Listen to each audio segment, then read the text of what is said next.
Bueno, no sé si se ha cortado por algo en particular. Ricardo y Luciano, si ustedes están en condiciones, quieren que podamos empezar. ¿Cómo no? Yo los voy a presentar. Primero va a estar el doctor Ricardo Silverstein. El doctor es exministro de Justicia y Derechos Humanos de la provincia de Santa Fe. Él va a hablar unos 30 minutos y luego va a responder preguntas. Y luego va a estar el doctor Luciano Lerme, que es director de la Inspección General de Personas Jurídicas de Rosario y especialista en personas jurídicas, así que les damos la bienvenida a todos y a todas por compartir esta tarde con nosotros. Ahí lo vi que llegó a Matías. No sé, Mati, si querés decir unas palabras.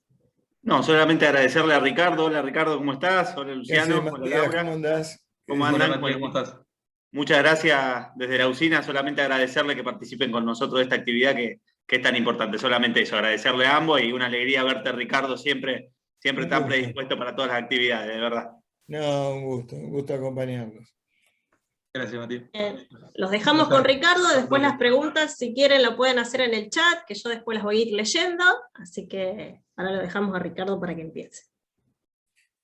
Un gusto estar acá con ustedes y más con un enorme cariño de poderlos acompañar, de acompañarlo a todo el equipo, a Matías y a todo el equipo de ustedes, que en su momento colaboraron muchos en el Ministerio de Justicia y particularmente en un ámbito que fue inspirado por Miguel Licha, a quien yo realmente le tengo un enorme reconocimiento y agradecimiento por ser uno de los grandes dirigentes políticos y una muestra de que se puede hacer política con sentido de grandeza, con honestidad, con compromiso, pensando en el prójimo. Realmente para mí ha sido un honor haberlo acompañado. O sea, para mí es un enorme gusto poder estar presente en un ámbito que me trae un enorme recuerdo de alguien a quien realmente tengo enorme respeto y muchísimo cariño.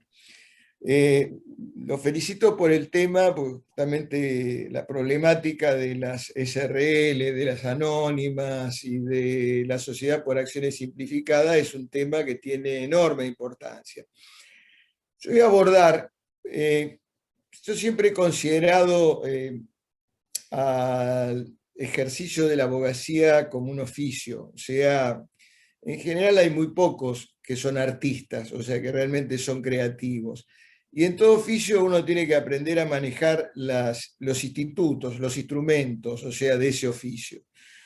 Saber para qué sirve un contrato, cuáles son los elementos de un contrato, para qué se aplica, para qué sirve la persona jurídica, o sea, entender el uso de las herramientas que nosotros tenemos en la práctica profesional. No solamente recitar de memoria los institutos, sino saber para qué sirven, para qué fueron creados, cómo con el devenir del tiempo estos institutos se han ido modificando, se utilizan a lo mejor de otra manera, pero son las herramientas que nosotros tenemos. En la provincia de Santa Fe, fundamentalmente, nosotros nos vamos a encontrar con pequeñas y medianas empresas. Entonces, lo primero que uno, cuando actúa profesionalmente y asesora a una pequeña y mediana empresa, uno se encuentra en un país como el nuestro, donde un día uno tiene una política de apertura total, entonces nos encontramos, como ha pasado en la Argentina, que a lo mejor la importación de una bicicleta tenía menos precio, una bicicleta china, que fabricar acá en Rosario un asiento de bicicleta, para que ustedes dimensionen. De esa manera se cerraron muchísimas fábricas de bicicletas. La mayoría eran de orígenes de inmigrantes italianos, tenían venían con toda la tradición de la fabricación de bicicletas de Italia, y esas se cerraron. Por otro lado, también nos encontramos con los cierres de las fábricas de ventiladores. ¿A qué es lo que voy? Los cambios abruptos de políticas que se cierran, no se puede importar, políticas que se abren, dólar caro, dólar barato, dólar caro. O sea, todo este tipo de limitaciones, incluso la posibilidad de que haya paritarias que en realidad las fijen las grandes empresas, porque se sientan las estructuras gremiales, que son grandes estructuras y muy poderosas, con dirigentes sindicales muy bien asesorados y con muchos recursos, frente a otros grandes empresarios que generalmente fijen a lo mejor los sueldos para los trabajadores de ESMATA, de la UOM, etcétera, y en última instancia la pobre pyme, que tiene 3 o 4 trabajadores, tiene que estar fijando retribuciones en función de lo que establecen las grandes empresas. Todo esto afecta a los costos, todo esto afecta, los riesgos son enormes para las pequeñas y medianas empresas. Entonces, lo primero que uno hace cuando tiene que elegir qué tipo societario uno tiene que utilizar, lo primero que uno piensa es la responsabilidad limitada. Yo no quiero arriesgar mi casa, no quiero arriesgar que mi cliente arriesgue, mi clienta arriesgue el auto, arriesgue su casa para poder realmente, en un país donde cada 2 o 3 años tenemos políticas totalmente económicas, totalmente diferentes, donde termina, yo he visto suicidarse muchos clientes, alguna vez algún cliente mío por este tipo de situaciones, de haber visto que perdían todo su patrimonio y todo por estos cambios abruptos que ha tenido y sigue teniendo la economía argentina. Y además de enorme persecución a las pequeñas y medianas empresas. Todos los gobiernos que asumen dicen nosotros queremos y defendemos la pyme que da fuerza de trabajo. Yo me acuerdo de haberlo escuchado una vez discutir a mi padre también, que hacía sociedades y asesoraba a pymes, discutir mano a mano en una entrevista muy fuerte que tuvo una vez con el dictador Lanusse, donde había venido en el 72, creo que había venido a Rosario y había venido a plantear de que apoyaban la pequeña y mediana empresa, fíjense lo que estamos hablando, del 72, y todo el mundo habla de la pequeña y mediana empresa, y realmente no ha habido gobierno que realmente haya protegido y haya pensado realmente los intereses de la pequeña y mediana empresa. Y a la pequeña y mediana empresa es el tejido productivo que tiene la provincia de Santa Fe. La pequeña y mediana empresa son sus clientes los que a quienes ustedes asesoran. Entonces, lo primero que uno tiene que pensar es, yo voy a buscar un tipo societario que me limite la responsabilidad. Que me limite la responsabilidad, generalmente esto genera a veces algún tipo de discusiones con nuestros primos o primas hermanas, los profesionales de ciencias económicas, que es lo que primero que piensan es la problemática tributaria. ¿Se paga impuesto o no se paga impuesto? Bueno, para no pagar menos impuestos hay que adoptar la forma societaria de sociedad colectiva. El impuesto a las ganancias tributa de una manera diferente, pero uno responde de manera solidaria e ilimitada con todo su patrimonio. O sea que nadie que ejerza la profesión puede recomendarle, salvo que sea para ser titular, a lo mejor de administrar un inmueble, adoptar la forma societaria de sociedad colectiva, porque se responde solidaria, ilimitada y subsidiariamente. Entonces, los tipos societarios que nuestras castigadas pymes, que son sus clientes y clientas, puede ser o la SRL, o la anónima, o la sociedad por acciones simplificadas. Ustedes me podrán decir que, fíjese que la responsabilidad en la SRL no es tan limitada porque la ley de sociedades dice que todos los socios responden solidaria y limitadamente por la efectiva integración de los aportes. O sea, académicamente, cuando uno rinde la materia en el grado, a uno le dice, ¿qué sociedad tiene mayor limitación de responsabilidad? ¿La SA o la SRL? Entonces el alumno tiene que decir la SA porque solamente responde por las deudas, por el capital suscripto. En cambio, la SRL tiene la garantía del 150 de la Ley de Sociedades y todos responden solidaria e ilimitadamente por la efectiva integración del capital social. Es decir, que si la sociedad se va a la quiebra y un socio integró o la socia integró el 50%, la totalidad de su capital suscrito, pero si se va a la quiebra, por ahí le terminan pidiendo que integre la otra parte. Este debate es absolutamente académico y no sirve para nada, porque en realidad en la práctica profesional en nuestro país, el capital social siempre es de cifras muy pequeñas. Por lo tanto, la verdad, desde el punto de vista práctico, en cuanto hace a la responsabilidad limitada, si bien la SRL tiene una menor responsabilidad limitada que la SA y la sociedad por acciones simplificada tiene una menor responsabilidad porque al igual que la SRL, los socios responden solidaria y limitadamente por la efectiva integración de los aportes, al tener capitales tan bajos en la Argentina, eso desde el punto de vista práctico, sinceramente, funcionan y como instrumento funcionan exactamente igual, salvo que pongan una SRL, una sociedad por acciones simplificada con un capital enorme, pero en principio es un instrumento exactamente igual para limitar la responsabilidad. No es un tema que le pueda determinar que elijan un tipo o elijan un tipo. Cualquiera de los tres les puede servir. El otro problema que cuando uno tiene que elegir el menú de la SA, la Sociedad por Acciones Simplificada o la SRL, el otro problema tiene que ver con en la Constitución. ¿Dónde tengo? Generalmente la clienta o el cliente nos viene a pedir y dice, mire, tengo apuro, termíneme rápido la Constitución porque tengo que empezar mañana a poner el bar del bar o el negocio de tal cosa, lo quiero hágame rápido la Constitución. La primera cosa es, ¿cuál de los tres tipos societarios es más complicado para constituirse? Yo le diría que en principio, y a partir de justamente la ley que instó Miguel Lichi, en el último gobierno, se unificó el doble control de las sociedades por acciones, o sea que en principio no debería haber enormes limitaciones como había antes, donde uno tenía que llevar en una anónima o en una sociedad por acciones simplificada, llevarlo a la IGPJ, que tenía un determinado criterio, donde a uno le objetaban y tenía que hacer el trámite y después llevarlo al registro público, donde había otro criterio.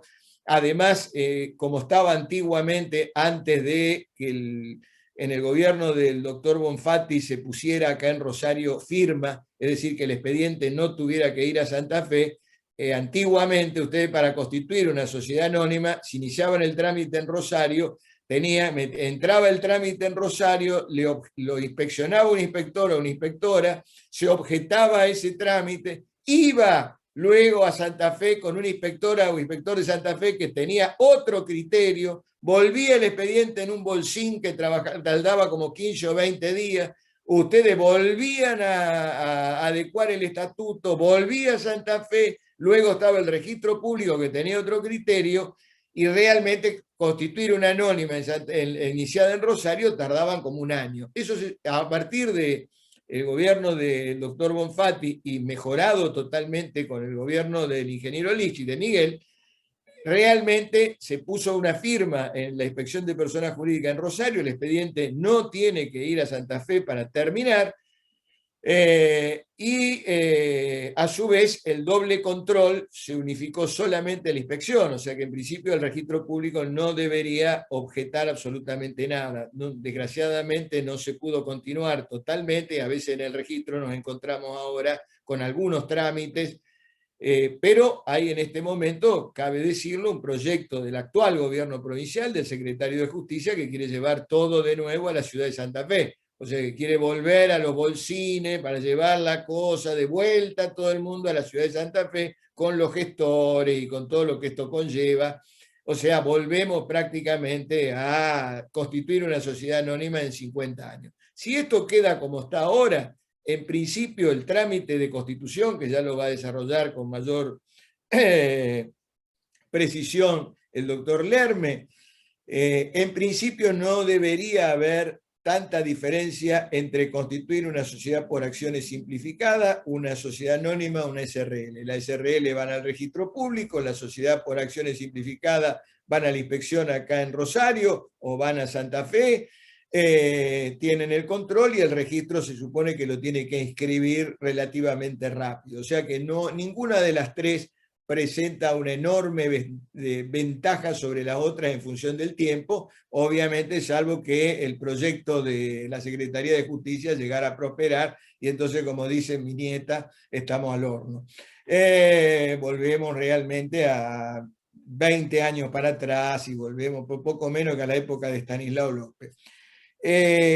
Sí. Es decir, que desde el punto de vista de constitución, el único tema que hay que tener en cuenta cuando uno usa la herramienta SRL, que es un tipo antiguo, muy especial, no voy a contarle la historia y todo lo demás, pero la SRL tiene una seria limitación, que es la cantidad de socios que pueden adoptar el ropaje, el traje de SRL. O sea, no puede tener más de 50 socios. Entonces, si lo que ustedes van a tener, ¿cuál es el problema que a mí se me daba en la práctica profesional? 30 o 40 socios, socias, constituyen una SRL, un sanatorio. Con el devenir del tiempo se van muriendo los socios. Cuando uno tiene 30 o 40 socios, con un par de muertos, enseguida llega a los 50 o pasa a los 51. Si uno considera que el requisito de los 50 socios, que mucha gente lo considera un requisito esencial tipificante, nos encontramos que podemos encontrarnos con una SRL que va a estar regulada por la sección cuarta y perdemos la protección de la responsabilidad limitada. Entonces, primer problema, si voy a constituir una sociedad de muchos socios o socias, 30, 40, no es bueno usar el tipo SRL porque tiene un tope de 50 socios. Con un par de muertos o muertas que tengamos, enseguida vamos a llegar al tope de los 50. El otro problema que uno mira en el punto de vista práctico cuando tiene que elegir alguno de los tres tipos societarios es la transmisión entre vivos de las partes de capital. Bueno, la transmisión entre vivos de las partes de capital, o sea, porque alguna vez uno quiere ceder las cuotas o las acciones, las partes de capital, bueno, transferir las partes de capital de una SRL, con el devenir del tiempo, cada secretario o secretaria del registro público ha inventado un nuevo recaudo más. Entonces ya tengo que pedir el informe de los procesos sucesorios, el informe del registro de la propiedad, al punto tal de que la gente empieza a ceder las cuotas de una SRL sin inscribirlas en el registro público. Evidentemente, esto ha hecho que la SRL no sea un tipo societario práctico ni útil para poder transferir las partes de capital entre vivos. En cambio, cuando uno tiene que transferir las partes de capital en una anónima o en una sociedad por acciones simplificada, lo inscribe en el registro de accionistas, que es un registro que lleva la propia sociedad, y en ese sentido es mucho más práctico. O sea que desde el punto de vista de la transferencia de las partes de capital, es mucho más práctico utilizar o la anónima o la sociedad por acciones simplificadas. La SRL es un bodrio poder transferir una cesión de cuotas. Es mucho más práctico hacerlo en estos dos tipos societarios por acciones. Pero acá entre la anónima y la sociedad por acciones simplificada tiene una ventaja la sociedad por acciones simplificada. ¿Por qué? Porque la sociedad anónima, para poder ejercer los derechos de socio, hay que inscribir la acción, la transferencia, en el registro de accionistas. Para poder ejercer los derechos de voto, a uno lo tienen que inscribir en el registro de accionistas. En cambio, en principio, en la sociedad por acciones simplificada, basta comunicar a la sociedad para poder ejercer esos derechos. O sea, no es necesario que la sociedad lo inscriba, sino que la ley simplemente dice que uno comunica y se debe inscribir. Parecería que basta comunicarlo y no esperar. ¿Por qué pasa esto?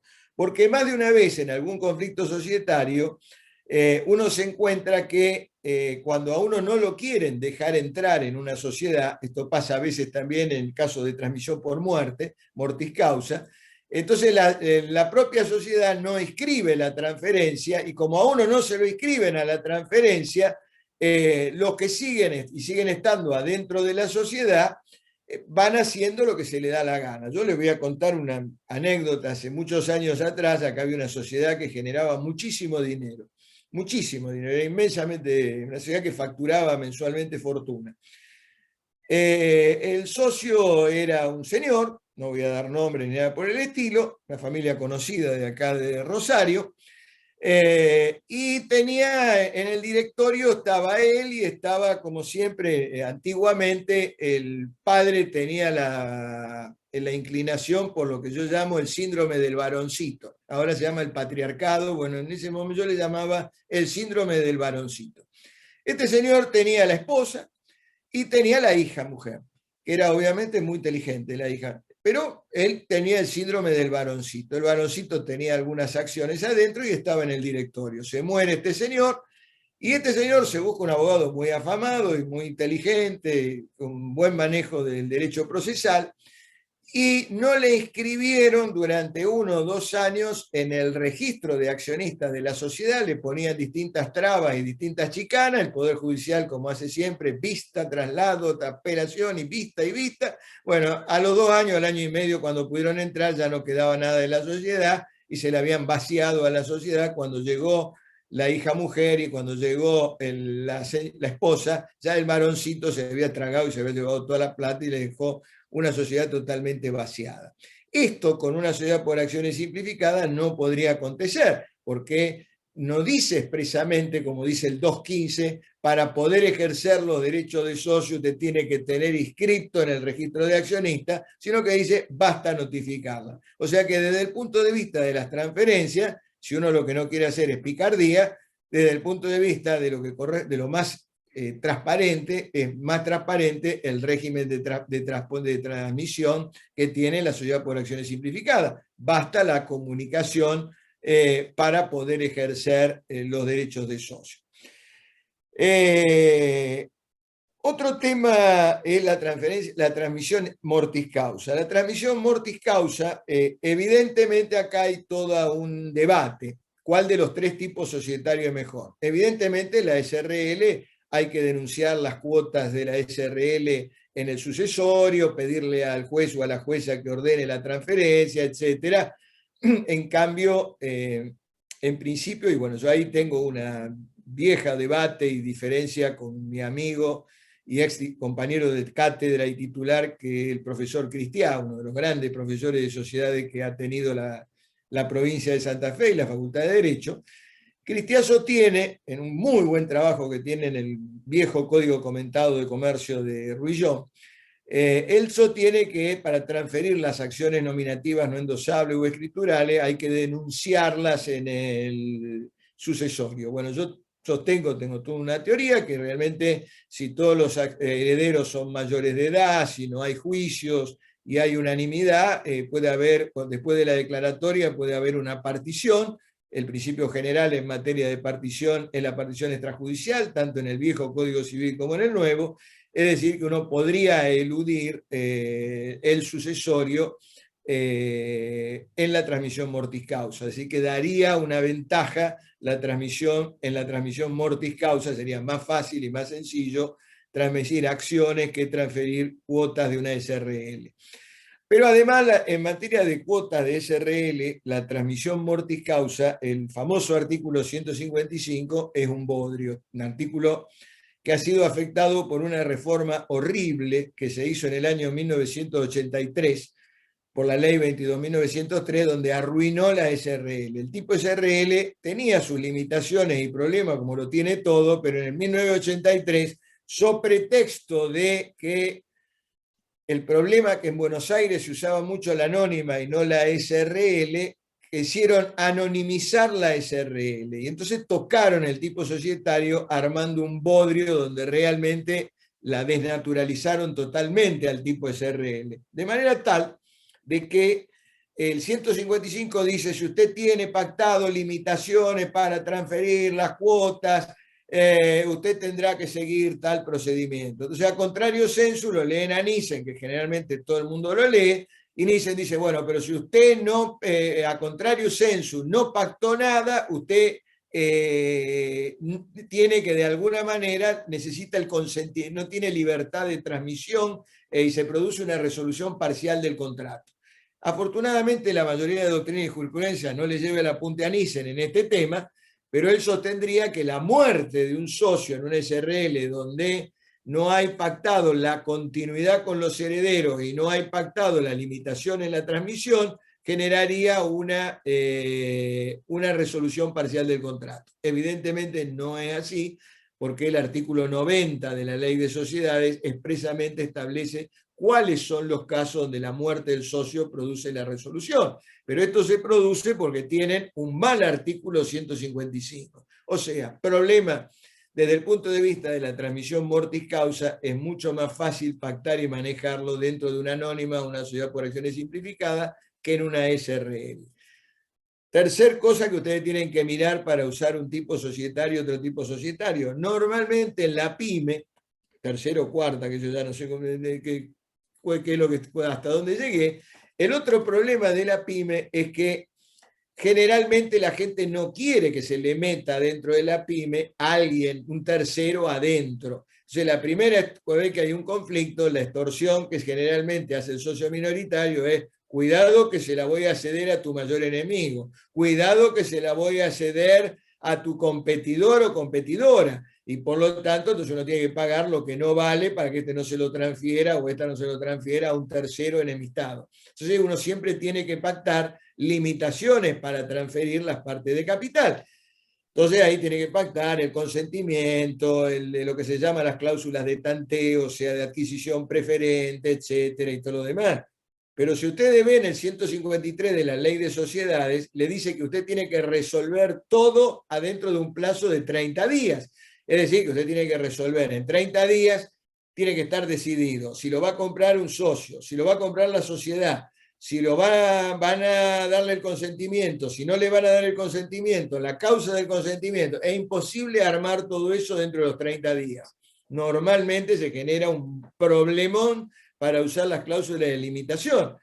Si ustedes van a la anónima, que se supone que era la sociedad abierta, es mucho más fácil pactar porque no están las trabas de los 30 días. Yo puedo pactar en una anónima que tengo 90 días para decidir si lo compra la sociedad, si lo compran los socios, a la parte de la sociedad que se quiere ir. Tengo mucha más autonomía de la voluntad para poder pactar y no limitada del tiempo de los 30 días que me establece el 153, que es un plazo muy, muy angustiante y muy difícil, además de poder pactar buenas limitaciones y efectivas en un plazo de 30 días. Es decir, si yo lo que quiero es cerrar la sociedad, que es lo que generalmente se hace en una pyme, me conviene más la anónima o la sociedad por acciones simplificadas, porque la SRL la arruinaron en el año 83 poniendo este plazo de los 30 días para poder establecer los mecanismos de poder ejercer las limitaciones de transferencia de los socios.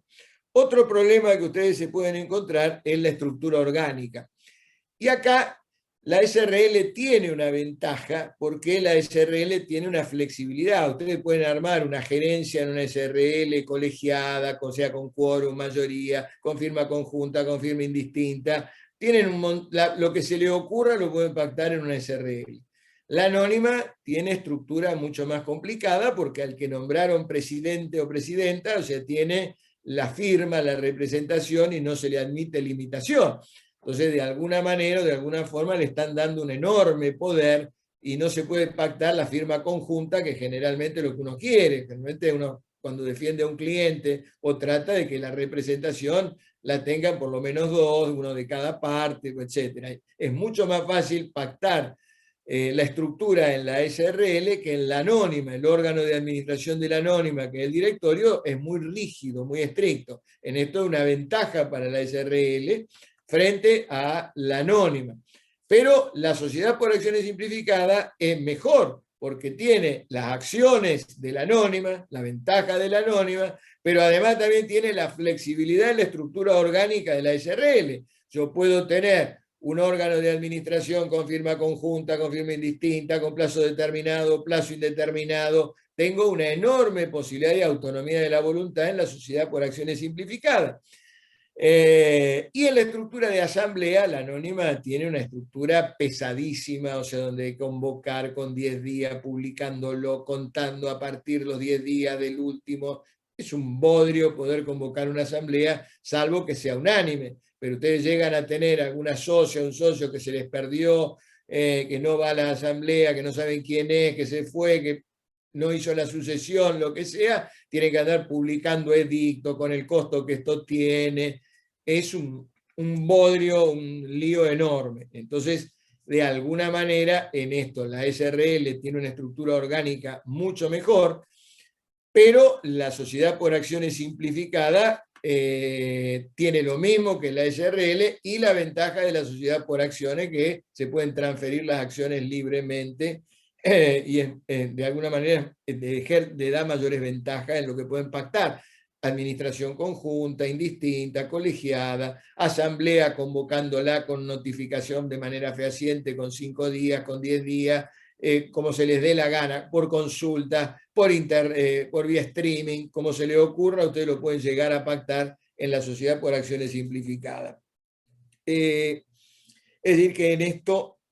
Y la anónima, en cuanto a la estructura orgánica, la SRL tiene un serio problema, grave también, otra cachivache que armaron en el 83, arruinando el tipo societario de SRL, que la armaron los juristas de Buenos Aires, que es, si usted en una SRL, supónganse que lo viene a ver un cliente y le dice, doctora, doctor, quiero una SRL, somos 2 socios o 2 socias, uno tiene el 95% del capital y la otra o el otro tiene el 5% del capital, o sea, para reformar el contrato social, es una cosa totalmente estrambótica, pero lo dice la ley de sociedades, no solamente usted tiene que tener la mayoría del capital, sino que además tiene que tener el voto de un socio más, o sea que tiene que tener...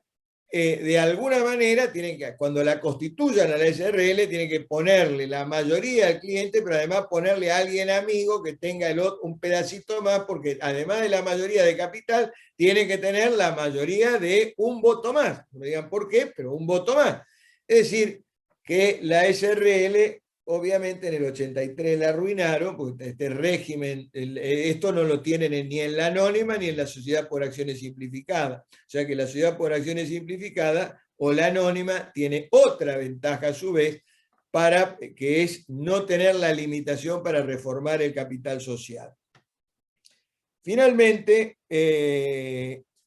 para no extenderme mucho más, lo mismo pasa en las limitaciones, porque las limitaciones para transmitir las partes de capital también se dan en los divorcios. O sea, ¿qué pasa cuando hay una liquidación de sociedad conyugal por vía divorcio? Entonces, las limitaciones para transmitir las partes de capital, obviamente, estos plazos de los 30 días, etcétera, que complican enormemente.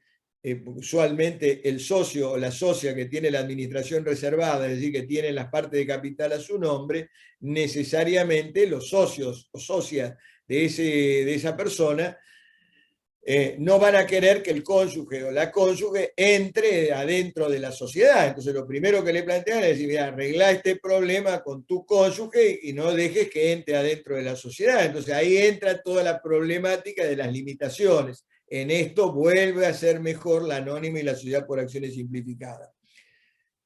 Conclusión, para no extenderme mucho más, si bien yo no comparto, creo que yo hubiera regulado la Sociedad por Acciones Simplificadas adentro de la Ley de Sociedades, me parece que las interpretaciones que le dieron a las sociedades por acciones simplificadas la Inspección de Justicia de la Nación del gobierno nacional anterior, yo no las comparto, pero además son interpretaciones que no dice la ley, pero la Sociedad por Acciones Simplificadas da una respuesta necesaria para la pyme, es decir, lo que algunos llaman la pequeña sociedad anónima, los alemanes la llaman la pequeña sociedad anónima, es decir, una sociedad anónima para la pyme, una sociedad anónima que pueda tener una estructura orgánica flexible, no tan rígida, tan costosa como la de la sociedad anónima. Es decir, que la ventaja para la pyme en principio las tiene la Sociedad por Acciones Simplificadas. Puedo tener una estructura de órgano de administración con firma conjunta, puedo pactar un órgano de gobierno por reuniones vía streaming, por consulta, etcétera, mucho más sencillo. Puedo establecer la transferencia de las acciones, es mucho más segura, no tiene graves inconvenientes. Y además también nos da la ventaja, la posibilidad de poder ser utilizada, tanto la anónima como la Sociedad por Acciones Simplificada, la posibilidad de poder ser unipersonales. O sea que si quiero establecer un negocio con una limitación de responsabilidad, no tengo que estar buscando la simulación de buscar un amigo, una amiga, al cual le pongo el 5%, el 4%, para poder tener la pluralidad de socios que me exigiría la SRL. en líneas generales, esto es un poco el menú de opciones con las cuales le va a tocar poder trabajar en la profesión. Estoy a disposición de ustedes.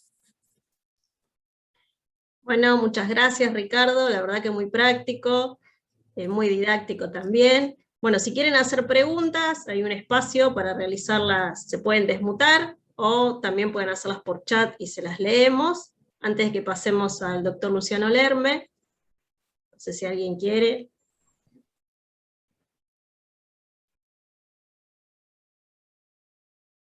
Bueno, entiendo que no.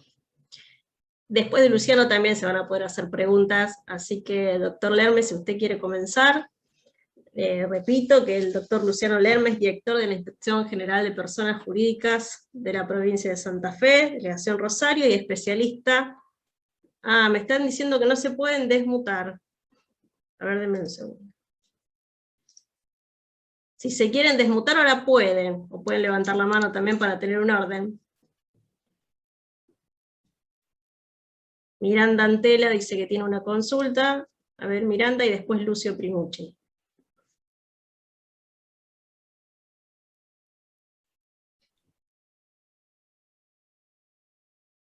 Miranda.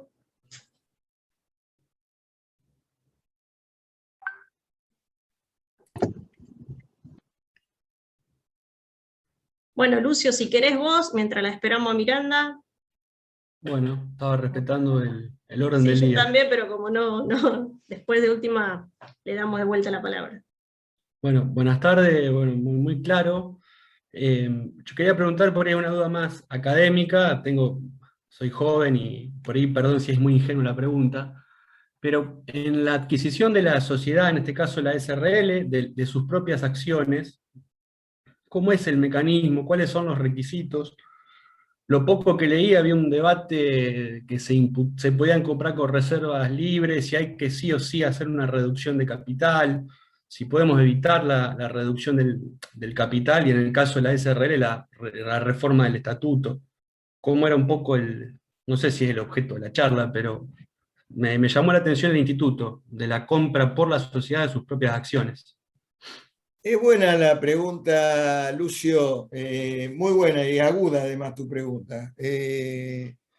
Una pregunta fina. Mira, normalmente, y tu pregunta tiene un enorme sentido práctico, porque vos sabés que cuando hay un conflicto societario, a la larga todo lo que tiene que... Es muy difícil o muy raro que un conflicto societario se resuelva por la vía judicial. O sea, la vía judicial es un instrumento táctico en el cual a vos te posiciona para negociar generalmente en mejores condiciones o en peores condiciones.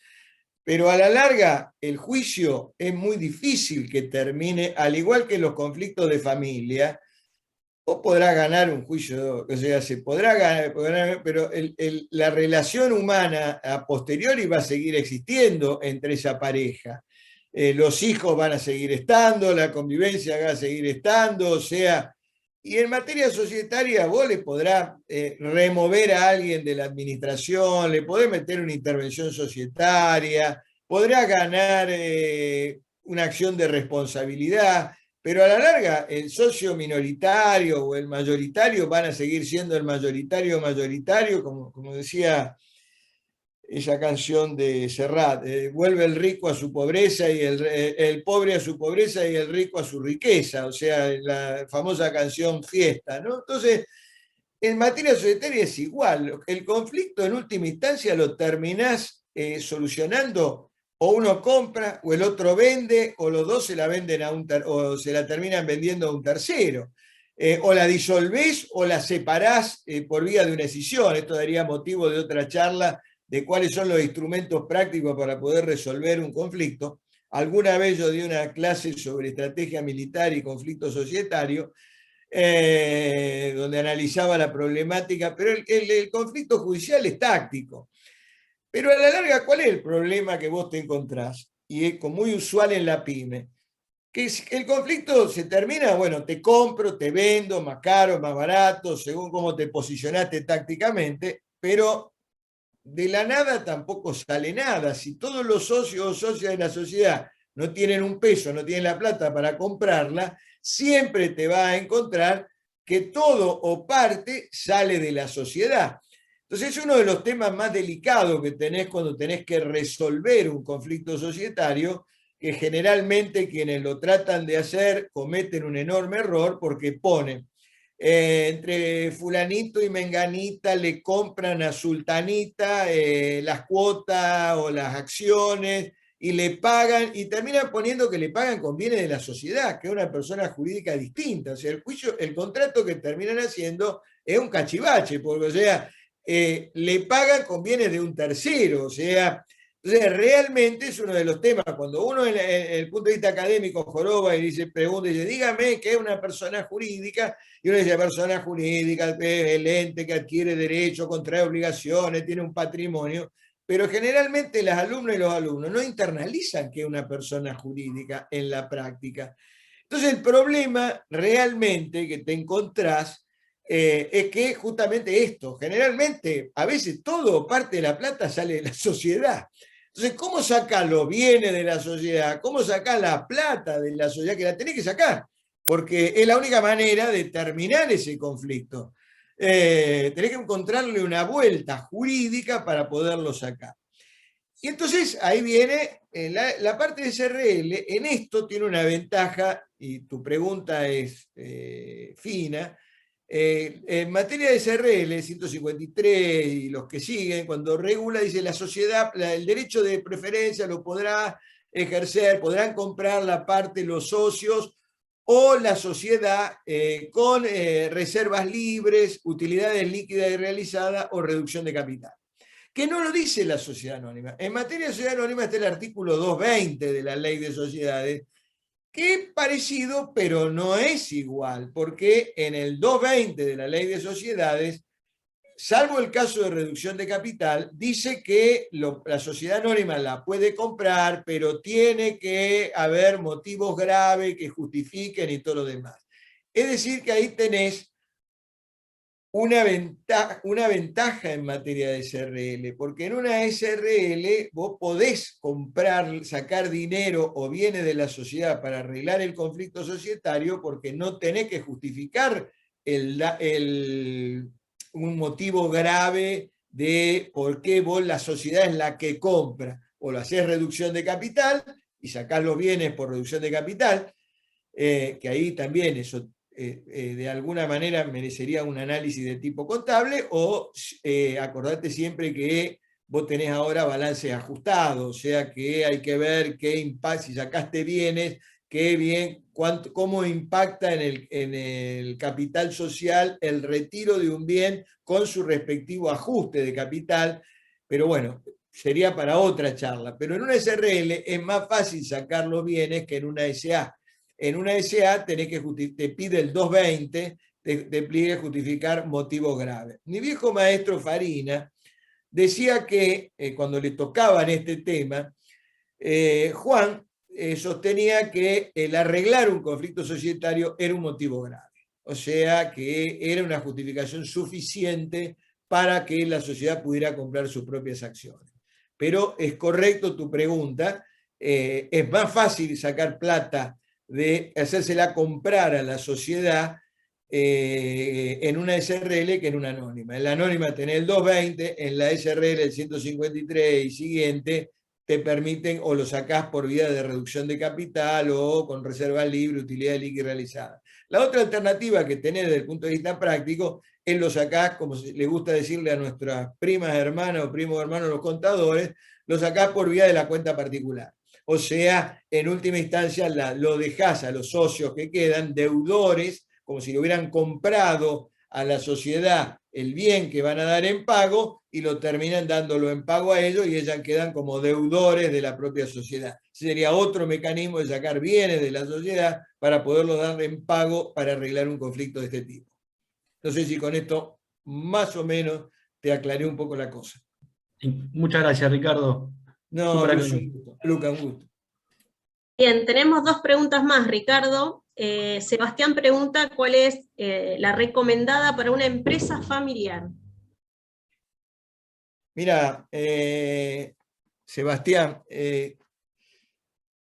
esto merecería una charla, otra charla. Decía, te voy a dar una primera aproximación a la cuestión, una primera aproximación, pero esto va para Lausina, para Laura, para Matías, daría para armar una charla específica sobre sociedades familiares.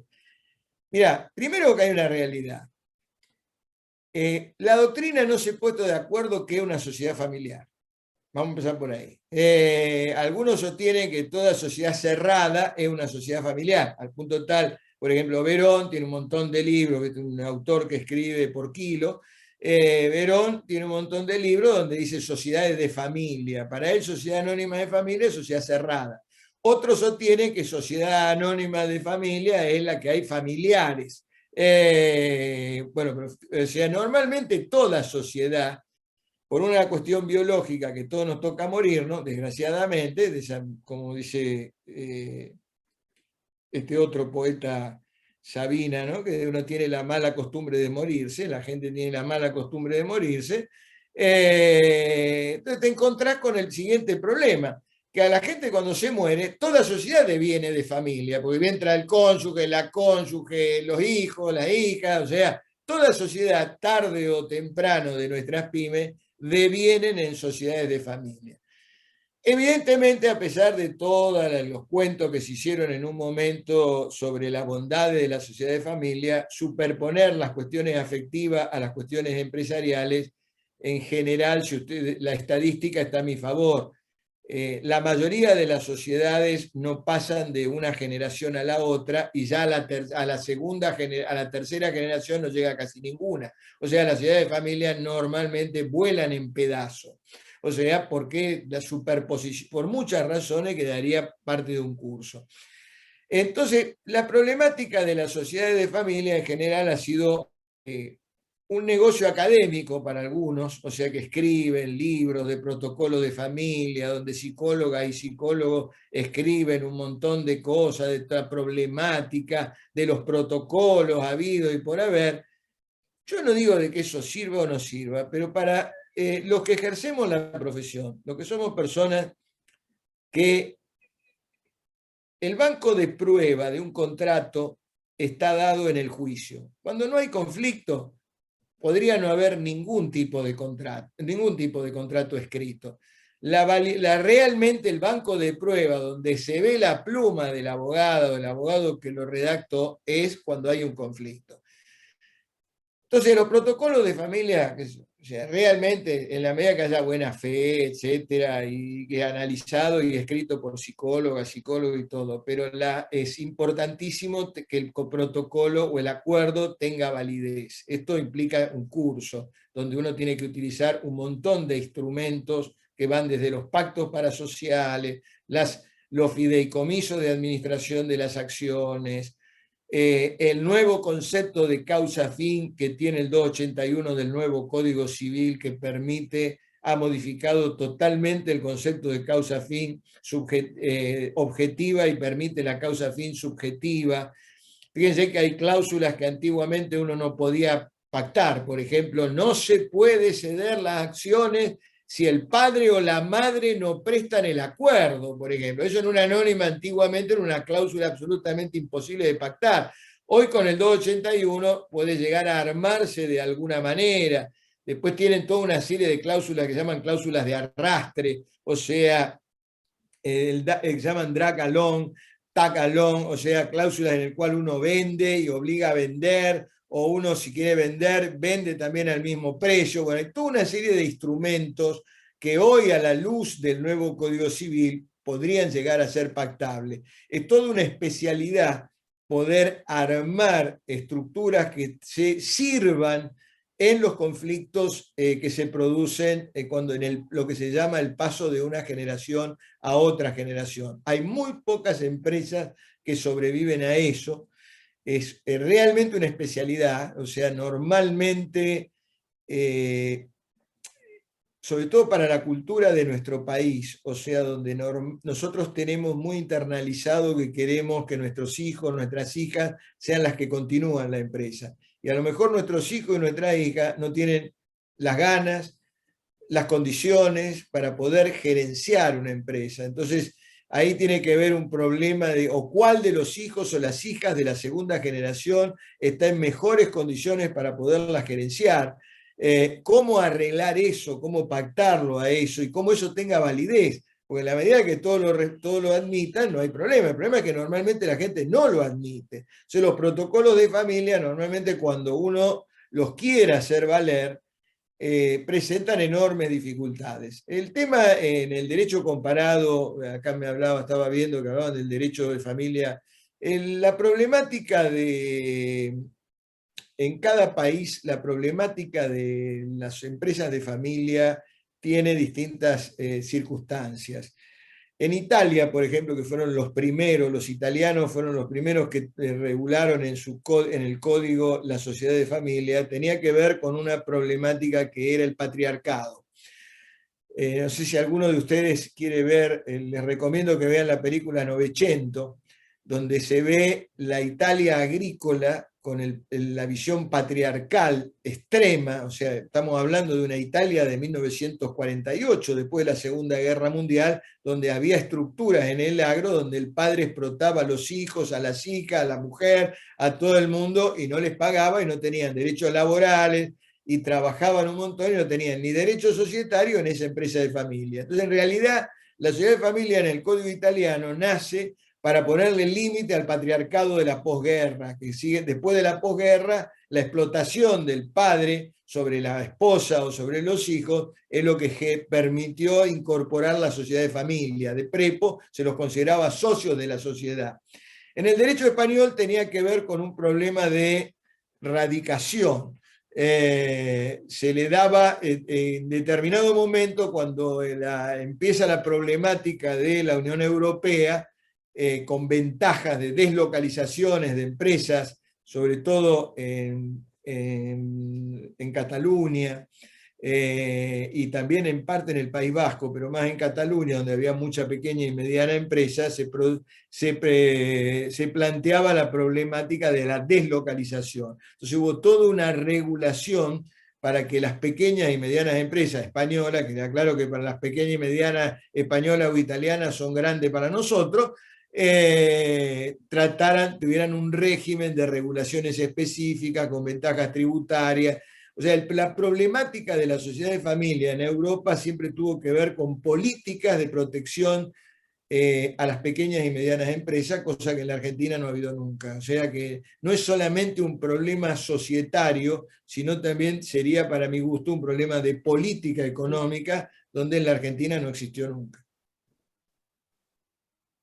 Bien, Ricardo, te agradecemos, reitero el agradecimiento, y bueno, a los asistentes que hicieron preguntas las vamos a leer al final, por la hora que es, y le íbamos a dar espacio a Luciano Lerme, y Ricardo, sé que tenías otro compromiso, así que te reitero el agradecimiento en nombre de la Usina Social. Saludos a todos y a todas. Bueno, Gracias. Bueno, le vamos a dar la palabra al doctor Luciano Lerme, director de la Inspección General de Personas Jurídicas de Rosario y especialista en personas jurídicas. Te escuchamos, Luciano. Bueno, primero que nada, muchas gracias a todos por la invitación. La verdad que es un placer participar en este espacio, que la verdad es la segunda vez, y la verdad, para mi sorpresa, lo que han generado y lo que se ha armado, la verdad que es una cosa que es increíble. Además de lo interesante de los temas en general que he visto siempre, el espacio y la participación que han logrado, la verdad los felicito, y gracias realmente por la invitación a todos, a quienes conozco en gran medida. Bueno, Matías, me ha tocado la suerte de trabajar con él, que la verdad ha sido un placer, y la verdad que esto es una muestra más de lo que es el laburo, las ganas, realmente las ganas de modificar las cosas, sobre todo, y esto es un espacio más en ese sentido. Yo por mi parte, la verdad que es difícil hablar después de Ricardo, pero bueno, voy a intentar estar a la altura de las circunstancias. Yo más que nada la idea era hacer un poco foco en lo que es el trámite en general de lo que es la constitución propiamente de la SAS y de la SRL, haciendo alguna referencia también, ya que si bien no era el temario, pero por ahí a lo que es la sociedad anónima, ya que ha sido comparada en la exposición de Ricardo, lo que me parece más que interesante.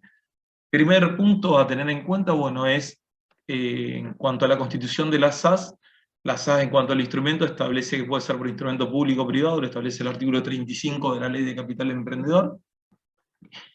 Dentro de dicha forma, que viene a terminar también a flexibilizar algo que en la anónima en la provincia de Santa Fe no teníamos inconveniente, cuando, si bien la ley hablaba de instrumento público, siempre en el decreto 3810 del 74 en adelante, que se entendía que la anónima podía ser constituida por instrumento privado con firma certificada y que pasaba por la autoridad de control, se transformaba en instrumento público, que eso es así en la provincia de Santa Fe, en la mayoría de las provincias es por escritura pública.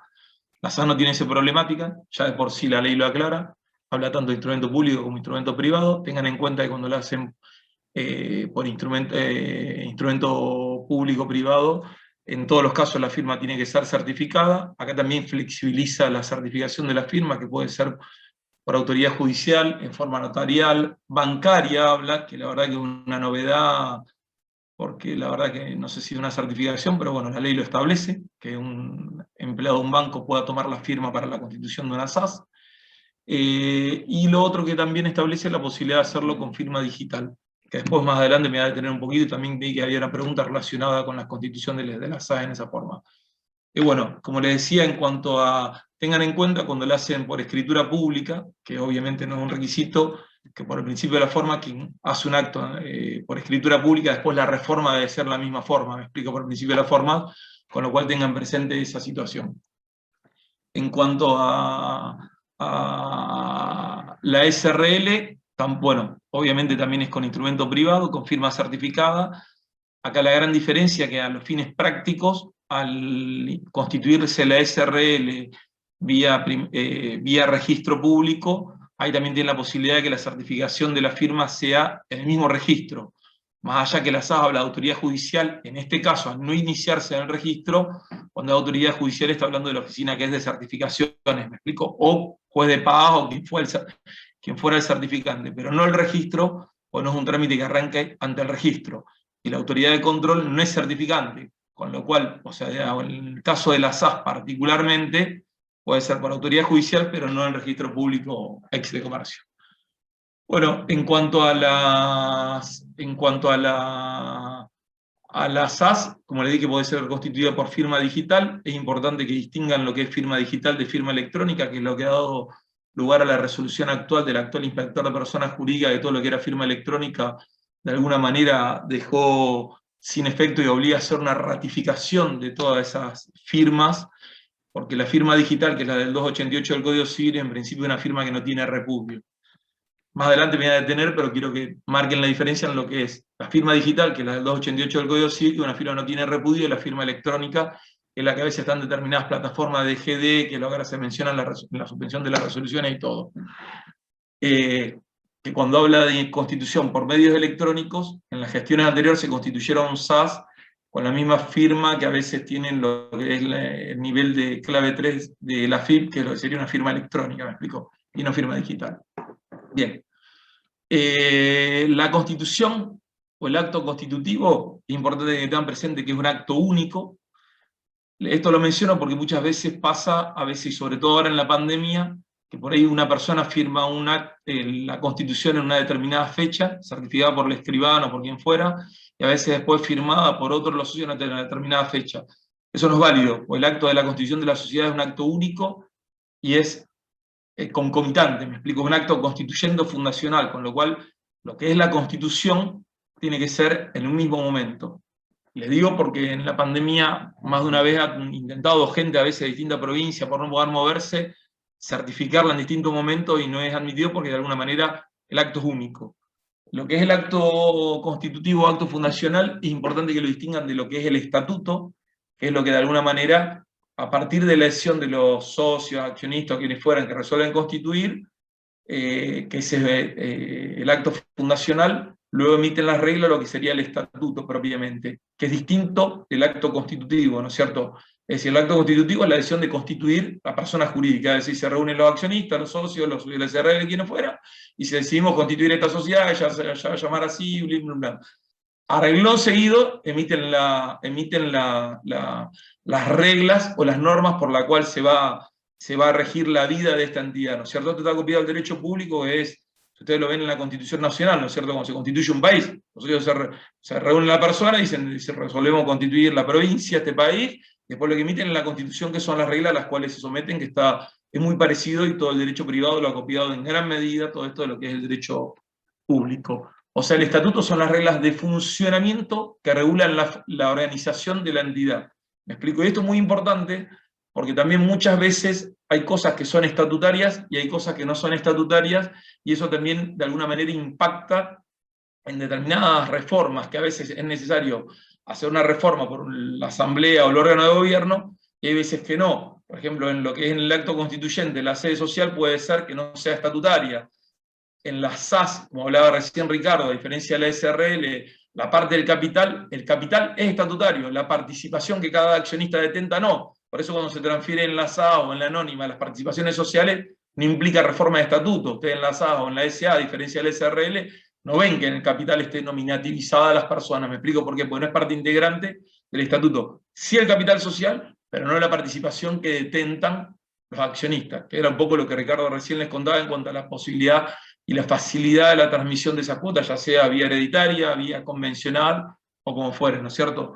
Cambio en el acto constitutivo, en realidad, lo que es sede social, que puede ser por separado, lo que es la participación de los accionistas, todo eso no forma parte del estatuto, ¿me explico? Entonces muchas cosas no van a implicar reforma del estatuto a futuro.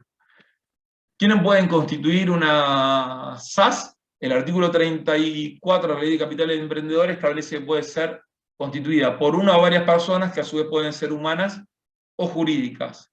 O sea que la SAS, como recién le decía Ricardo, tiene como novedad de manera importante que puede ser una sociedad unipersonal, ¿no es cierto? A diferencia hasta la reforma de la 26.994, que no existía la sociedad unipersonal, salvo la SAO con determinados requisitos que después se fueron flexibilizando con la sucesiva reforma en cuanto a cantidad de directorios, síndicos, esto y lo otro. La SAS, hoy por hoy, puede ser constituida por una sola persona, la cual esa misma persona, humana estoy hablando, ¿no es cierto?, sea administrador, humana o no, pero puede ser una persona física, la cual esa misma persona tiene que ser, puede ser a su vez el administrador, y el único requisito en ese caso es que además, si no tiene órgano de fiscalización, diga un administrador suplente nada más. Está copiado esto, obviamente, también de la anónima, cuando prescinde de sindicatura también, ¿no es cierto? El otro requisito que establece es que cuando es constituida por una sociedad, tienen que tener en cuenta las limitaciones de los artículos 30 y 31 de la Ley General de Sociedades. En cuanto al límite del capital social, para poder participar en una sociedad, establece, salvo que sea una sociedad financiero o de inversión, o cuyo objeto sea únicamente financiero de inversión, tiene un límite que es la mitad del capital social y las reservas. En la doctrina también, las reservas facultativas, la doctrina también se interpreta que cuando existieran resultados no asignados acumulados, no sé si ustedes, bueno, el resultado no asignado es obviamente el resultado positivo que ejerció en los balances, se va acumulando y los accionistas van acumulando ese resultado, también puede ser considerado esa participación para participar en una SAS. Es decir, si van a fijar un capital en una SAS de tal monto, tienen que tener en cuenta que la sociedad constituyente tiene que tener, no puede exceder el 50% de su capital social y las reservas facultativas, no las legales sino las facultativas. En general, además, se interpreta administrativamente, y la doctrina en general también lo toma, cuando además hay resultados no asignados, también pueden incluirse resultados no asignados, lo cual sería más en favor de que el capital pueda ser más alto, ¿no es cierto? Otro límite que establece la Ley de Capital Emprendedor, en el artículo 39, es que la SAS no puede ser dentro de las que tienen fiscalización estatal permanente, que son las sociedades del 299, y hace referencia a los incisos 1, 3, 4 y 5 del artículo 299 de la Ley General de Sociedades. El 1 es que hagan oferta pública de sus acciones. El 2 es que sean de economía mixta. Perdón, el 2 no está incluido, que es el del capital social, que es de 50 millones, que sí lo pueden tener. El 3 es que no sean de economía mixta, que es cuando participa el Estado, cuando son sociedades con capital público o privado, ¿no es cierto? El 4 es cuando son sociedades que recurren al ahorro público con promesas de beneficio o prestaciones futuras, que esa tampoco puede tener como objeto una SAS. Y el 5 es cuando exploten concesiones o servicios públicos, de sociedades que participan. Bueno, acá extrañamente, por ejemplo, las empresas de colectivos están constituidas como SRL cuando en realidad es bastante opinable porque explotan concesiones a servicios públicos, con lo cual deberían ser de sociedades por acciones y a su vez del 299, que son las que tienen control estatal permanente, ¿no es cierto? A su vez, otro requisito más en cuanto a cuando son constituidas por sociedades, la sociedad por acciones simplificadas, es que tampoco puede ser controlada por una sociedad de las que estén comprometidas del 299 que recién mencionaba, ni estar vinculada en más de un 30%, de este tipo de sociedad del 299, más de un 30% del capital a una sociedad de las mencionadas recién en el artículo 299. Esto es importante porque una limitante a la capacidad, ¿no es cierto? Es decir, si ustedes van a hacer una sociedad que explota servicios públicos y todo lo otro, no pueden hacer vía SAF, ¿me explico? En cuanto a lo que es capital, si ustedes van a constituir una sociedad, ¿cómo acreditan que no excede ese límite? Una de las formas es con el estatuto de la sociedad, o sea, ya cuando constituyan una sociedad por acciones simplificadas, en la cual la constituye otra sociedad como requisito extra en la Constitución, le van a pedir primero que acredite que la sociedad esté inscripta, ¿me explico? Con lo cual van a tener un informe del registro, como mínimo que esa sociedad esté inscripta. Segundo, en ese informe les puede alcanzar si del capital social surge que el capital social, supongamos, es 1 millón de pesos y el capital que constituyen acá son 400.000 pesos, también alcanzaría con eso. Si excede ese monto, y ustedes lo tienen, por ejemplo, porque es un resultado no asignado, lo pueden acreditar con un balance. Me explico, que si yo puedo acompañar, tengo una sociedad anónima que se constituye, que el capital es 200.000 pesos, y voy a constituir un capital en la SAS de 600.000 pesos, que claramente excedería el 50% que prevé la ley. Si tengo resultados no asignados que claramente exceden dicho monto, ahí en ese caso lo puedo acreditar por un balance. Dígame si es claro lo que estoy diciendo o no. Esta es la parte de cuando estamos hablando, es constituida por una persona jurídica la SAS, ¿no es cierto? A su vez la ley prevé que si la constituyen de determinada manera, en la cual se cumplen los requisitos, pero luego deviene que queda comprendido en que es participada por una sociedad en la cual no puede ser participada porque excede, ¿no es cierto?, los requisitos que recién le dije, bueno, en ese caso debe transformarse en el plazo que también lo establece expresamente la ley de 6 meses. Caso contrario, son solidarios y limitadamente responsables. En este caso, habla de los socios, que generalmente en todos esos casos lo hacen primero responsable el administrador. Acá en la SAS, habla de son responsables los socios, ¿no es cierto? O sea que puede ser, si es ab initio, ¿no es cierto? Es decir, sería una causal de que podría ser, ustedes siempre tengan en cuenta que las autoridades de control y los registros no son saneadores de vicio, me explico, es decir, no significa que estén pasados por la autoridad de control, dan una presunción de legalidad, lo que no significa que no se le pueda haber pasado a la autoridad de control y que no tenga un vicio en el defecto en la Constitución, ¿no es cierto? Eso un poco serían lo que eran los elementos esenciales también tipificantes, antes del artículo 17, que antes generaban causales y consecuencias más graves que ahora, ¿no? Pero bueno, tenganlo presente, porque todo esto puede, además de la responsabilidad, puede hacer que termine siendo una sociedad de la sección cuarta, y lo que uno trató de buscar a lo mejor es la responsabilidad limitada y termine con una sociedad que tenga responsabilidad solidaria y limitada, ¿no es cierto? Bien, en cuanto a los requisitos que tienen que tener las SAS, lo encuentran en el artículo 36 de la Ley de Capital Emprendedor. Los requisitos son iguales que como para todas sociedades. Lo primero es todos los datos de los accionistas, es decir, dato completo que es nombre, estado civil, profesión, DNI, quit, que acá la ley lo dice expresamente, igual por resolución de la FIP a todas las demás sociedades también se le pedía, QUIL, o en caso de no tener ninguno de los dos, CDI, que es lo que otorga la FIP cuando no tiene ninguna de las dos cosas. Otro requisito, como toda entidad, tiene que tener una identificación, que es la denominación social. Acá lo que tienen que tener en cuenta es que en la SRL, bueno, obviamente tienen que tener las siglas SRL o Sociedad Responsabilidad Limitada, acá en la SAS es igual, SAS o Sociedad por Acciones Simplificadas.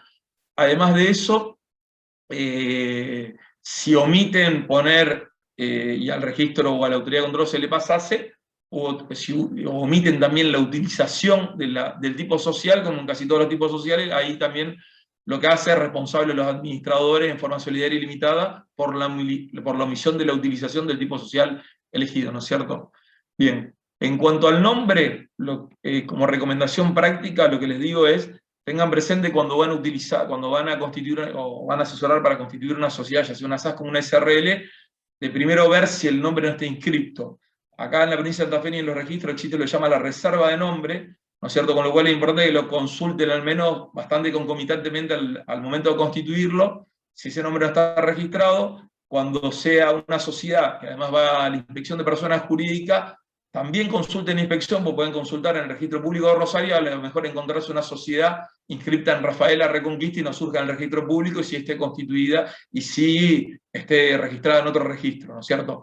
Eso, en lo que es la inspección de personas jurídicas, esa consulta la pueden hacer online. Si ustedes entran a la página, hay un lugar que está donde dice consulta nombre por entidades. Me explico, ahí se pueden fijar y ahí lo pueden ver. Ahí lo pueden ver, al menos si es una de las que está registrada en la autoridad de control, ¿no es cierto?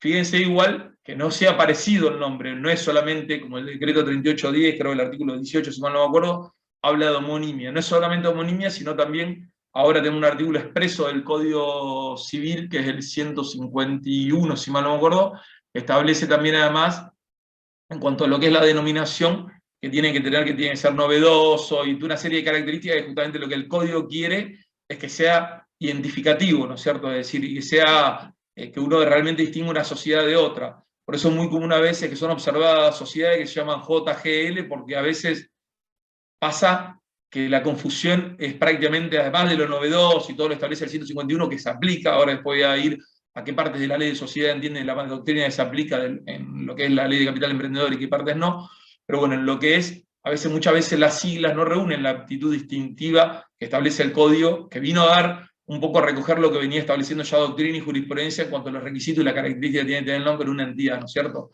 Entonces es importante ustedes, en lo que también en las siglas es algo que también es observado, porque a veces JGL no se distingue de JG otro, y nosotros mismos en la mía autoridad de control, muchas veces nos confundimos, ¿no es cierto?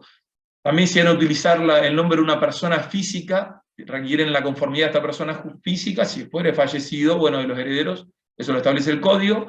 Si van a utilizar el nombre, en la denominación la palabra Argentina, tiene que tener en claro que tiene que tener como recaudo, ¿no es cierto?, la dependencia de esta entidad de otra entidad extranjera y en su caso acreditarlo. Si ponen la palabra grupo, también acreditar que hay alguna relación de grupo con otra sociedad parecida, pasa muchas veces en los bancos, aseguradoras, ¿no es cierto?, es decir, que tienen distintas actividades con un mismo nombre, y a veces tiene un grupo, a veces hay sociedades holding que controlan todo eso, eso también tiene que ser acreditado. Y como le decía antes, el Código Civil establece que tiene que ser, ¿no es cierto?, es decir, el nombre novedoso, que tiene que ser identificatorio, es decir, lo que llama y habla de los recaudos de veracidad, novedad y aptitud distintiva. Es decir, lo que el Código quiere es que cuando una persona o cuando alguien va a contratar con esa entidad, no confunda esa entidad con otra. ¿Me explico lo que le digo? Esto fue toda una discusión cuando salió sobre todo la ley de SAS, que justamente para poder resolverlo mediante medios electrónicos, lo habilitaba mediante, más que nada, una verificación de nombre exactamente igual y quit, en realidad generaba problemas, porque no es lo mismo yo me llame McDonald's, que la ley de McDonald's, me explico, y decía, estoy contratando con una entidad que en realidad no tiene nada que ver, ni la solvencia ni el crédito, me explico, decir que uno piensa, entonces la confusión, aunque no sea en homonimia, sino que sea nombre parecido, también se controlan lo que son los registros de la autoridad de controlor o de controlación, ¿cierto? Le pongo otro requisito, establece que tiene que tener el domicilio y la sede. Bueno, en cuanto al domicilio es donde, ¿no es cierto?, es decir, es la ciudad o la jurisdicción donde se encuentra radicada, ¿no es cierto?, es decir, lo que sería propiamente la ciudad de Rosario. Es un requisito que es estatutario. Lo que es la sede, que es propiamente donde funciona la sede de la administración de los negocios, que sería la calle y número, eso algo puede ser estatutario o no, es voluntario de quien lo constituye. Si yo obviamente lo pongo en forma estatutaria, lo pongo dentro del artículo 2, 3 o el que fuera del estatuto, si el día de mañana me muevo de una calle a otra, implica una reforma, implica una convocatoria, implica todo lo que es por resolución de órgano de gobierno. Si esto es fuera del estatuto, que lo que yo le decía lo hago en el acto constitutivo y ya no es estatutario, en ese caso va a poder ser resuelto por lo de una administración mucho más simple, ¿no es cierto?, lo que es la mudanza de una dirección a otra, ¿no es cierto? Eso en la SAS expresamente lo prevé, en la anónima ya estaba previsto, a raíz de un fallo famoso Quilpe también, que también se admitía en esa misma forma que pueda hacer, ¿no es cierto? Y bueno, y tiene que ver un poco también en lo que es SAS propiamente, habla de que en el domicilio, la sede constituida, son válidas las notificaciones, que eso es en consonancia con el 152 y 153 del Código Civil, que casi iure de iure establece que el domicilio constituido es el que vale para las notificaciones. ¿Me explico? Que un poco el código, la ley y el Código Civil viene a aclarar en cuanto a que el domicilio constituido no quiere la discusión en cuanto a notificaciones o no. Otro punto que van a tener que fijar es el objeto.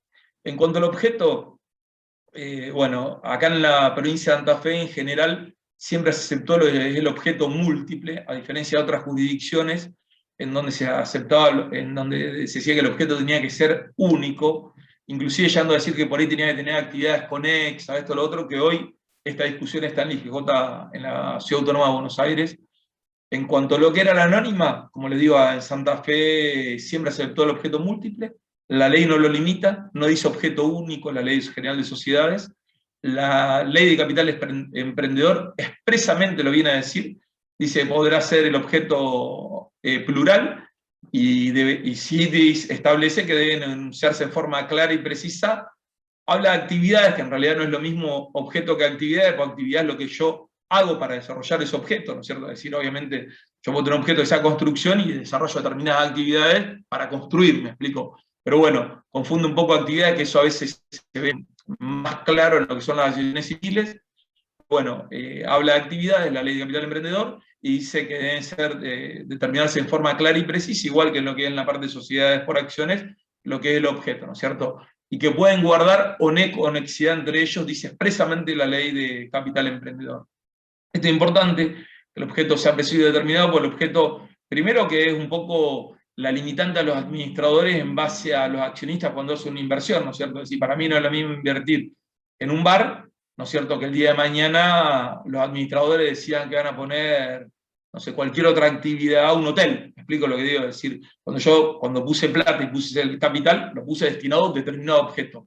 Es el problema a veces que pasaba por ahí con objetos extremadamente amplios como modelos sugeridos, como pasaba por ahí en el IGJ, que mucha gente a veces decía, bueno, adapto el modelo, tomo el modelo, que es lo que sale rápidamente aprobado, y después se encontraban que los administradores podían invertir en algo que a lo mejor no era lo que en principio estaba previsto. Y bueno, estaba pactado, ¿me explico? O sea, es importante también el asesoramiento de uno, que más allá a veces que haya modelos que resulten prácticos, hagan preaprobados, que hagan rápido todo, traten de respetar lo que la parte quiere. Si el día de mañana la parte, en lugar de tener un bar, quieren poner otra actividad, lo reformarán, me explico, pero bueno, pero tienen la voluntad expresa de quienes pusieron la plata, de que así sea, me explico. Si yo lo dejo abierto, tiene la ventaja, pero a veces también puede ser no respetar lo que es la voluntad cuando la gente quiso constituir un determinado emprendimiento. Como ventaja, como les decía antes, ¿no es cierto?, es decir, la Ley de Capital Emprendedor acepta el objeto plural, en la SRL acá en la provincia de Santa Fe los registros también aceptan que el objeto pueda ser plural, en sociedades por acciones también estaba el objeto plural, las SAS claramente lo vienen a decir. Ahora hubo algunas resoluciones de la IGJ que lo limitaron, con toda esta cuestión entre por ahí que hay ahora entre ideológica y no con las SAS, que después me voy a detener 2 minutos si hay tiempo a mencionarlo, pero bueno, un poco la idea que ustedes tienen que tener presente que acá en la provincia de Santa Fe el objeto plural está admitido. Me explico, lo que es importante es que sea preciso y que sea determinado. Pues también funciona como protección a los terceros, que también, como le digo, ¿no es cierto? Si el tercero contrata, sabe que está dentro de la capacidad de los administradores poder contratar eso, y no le pueden decir que el día de mañana que ese acto celebrado con ello inoponible, ¿no es cierto? Es decir, entonces, dentro de manera también funciona en protección también hacia los terceros.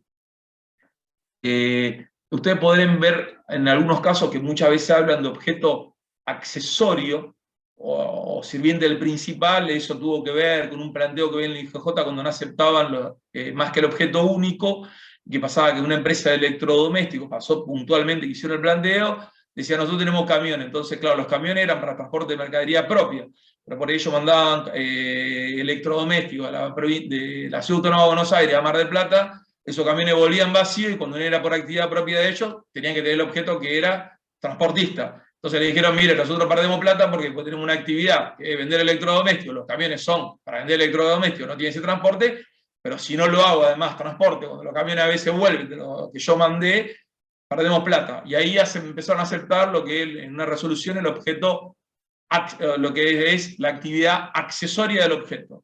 Acá en la provincia de Santa Fe la actividad accesoria no se acepta. Es decir, el objeto puede ser múltiple y el objeto del objeto. ¿Me explico? Es decir, no que hay un objeto y algo que sea accesorio de ese objeto. Lo que tengo es una actividad para cumplir ese objeto. Pero el objeto accesorio, se los comento, acá no está esa problemática, pero si en otras jurisdicciones está, acá sí no es aceptado eso, sí lo que es aceptado es el objeto múltiple, con lo cual es mucho más fácil, libre, ¿no es cierto? En cuanto, porque la ley expresamente no lo dice en el Código Civil actual, no habla de objeto único, no lo dice la Ley General de Sociedades, y la ley de SAS expresamente dice que puede ser múltiple.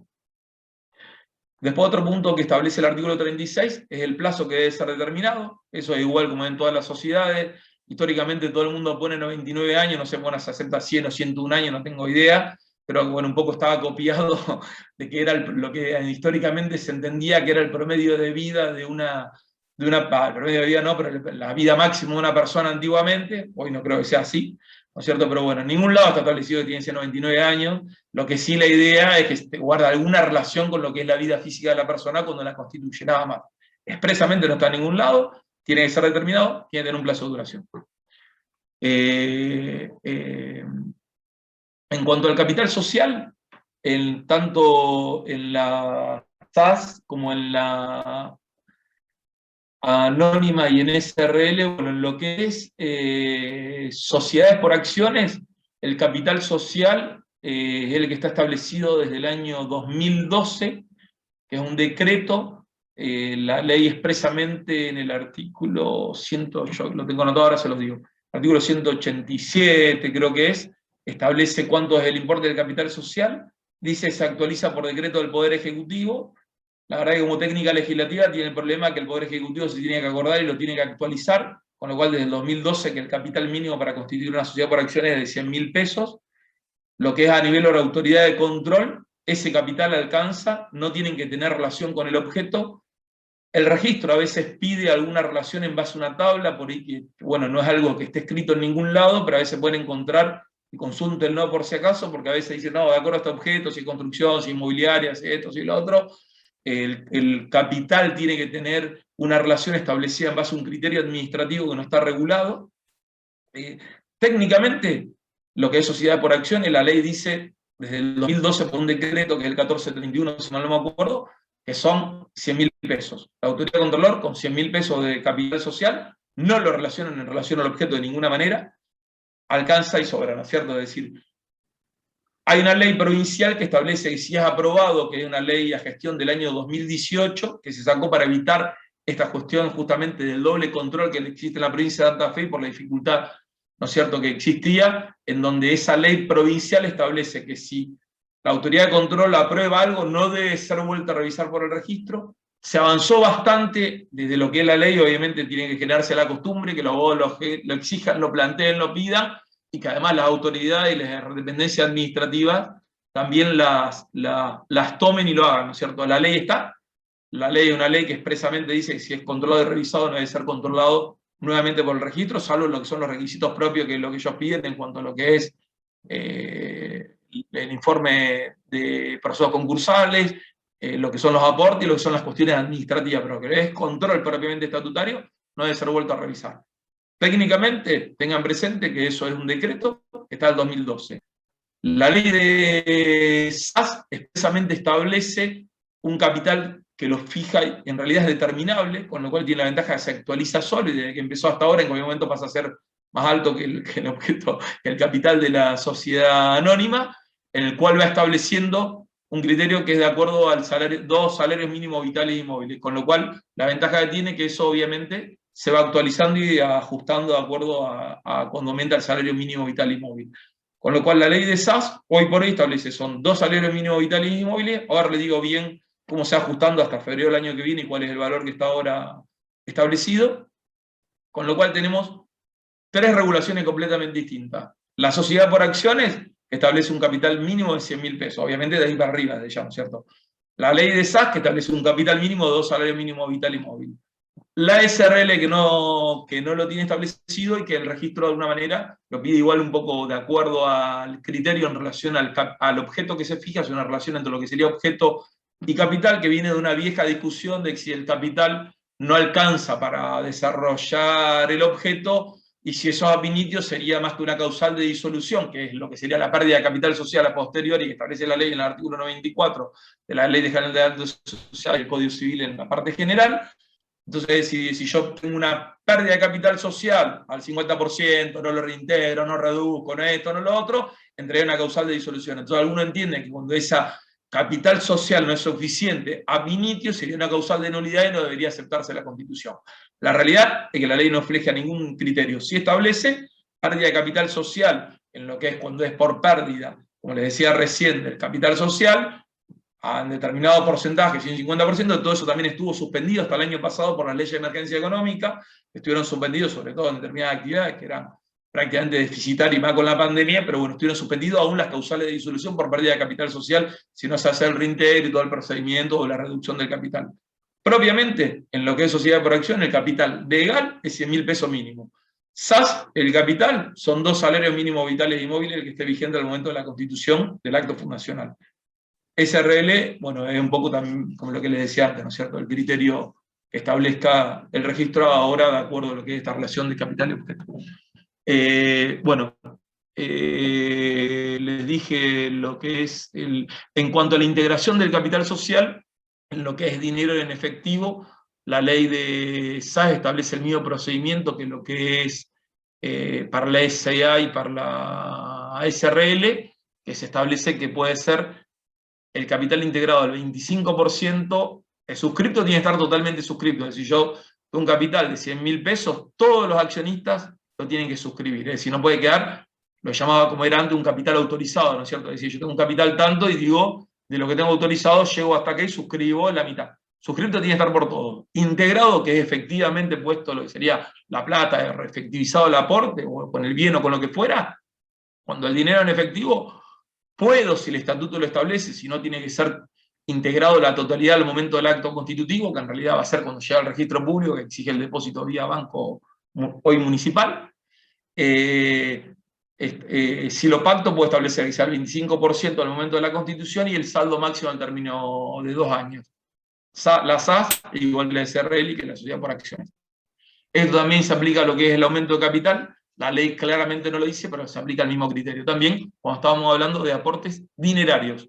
Si el aporte es un bien en especie, tiene que ser integrado al momento del acto constitutivo. Me explico, es decir, y si además ese bien requiere registración, tiene que ser transferido e inscripto durante el íter constitutivo. Es decir, si yo constituyo una SA y digo que voy a aportar un bien inmueble, ese bien, una SA o una SRL, que fuera, ese bien inmueble tiene que estar, desde que yo la constituyo, desde que inicio el trámite, tengo que ir al escribano y tengo que decir, hacer la inscripción preventiva a nombre de la sociedad en formación, que es el artículo 38, creo, de la Ley General de Sociedades. Entonces lo que tengo que hacer es inscribirlo, y el trámite no termina hasta que esté inscripto e integrado el aporte del bien que es en especie. ¿Me explico? O sea, lo que es bien en especie, si el bien requiere registración, tiene que estar transferido a nombre de la sociedad en formación en el íter constitutivo de la sociedad.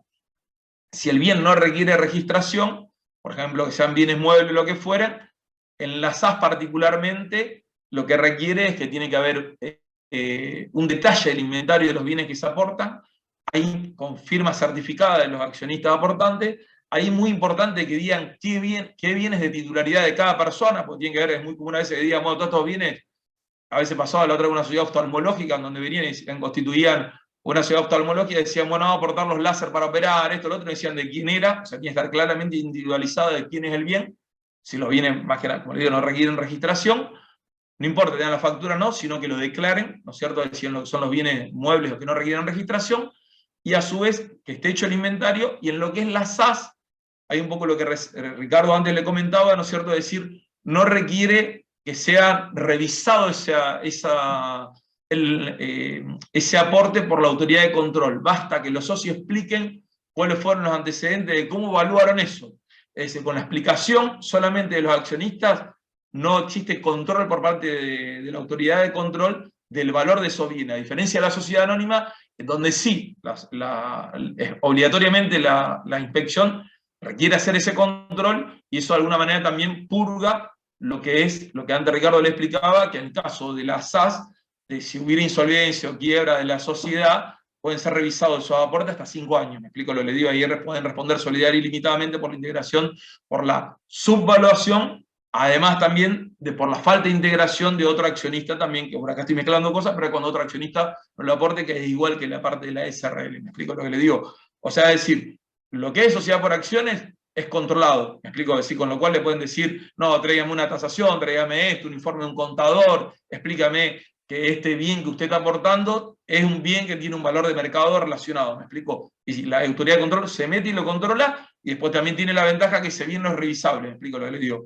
En la SAS, al igual que en la SRL, los socios declaran cuáles son los antecedentes de la evaluación, y obviamente queda sujeto, salvo que se haya hecho mediante una tasación judicial, que es raro, pues la verdad que nadie lo hace por el costo y por la incordia que significa, pero bueno, la ley expresamente lo establece así, ¿no es cierto? Así que bueno, eso es muy parecido a lo que es la SRL. Después establece el artículo 36, que debe organizarse toda lo que es la parte de la organización. Obviamente habla de lo que es el funcionamiento de los órganos. Los órganos son los mismos órganos que están en todas las sociedades, que en un caso se puede prescindir o no, pero bueno, es el órgano de gobierno, el órgano de administración y el órgano de fiscalización. O sea, el mismo esquema de división de poderes que está copiado de lo que era antes, como le dije antes, la Constitución Nacional, ¿no es cierto? El que administra, el órgano de gobierno deliberativo y el órgano de control o fiscalización. Obviamente el órgano de fiscalización también acá se puede prescindir.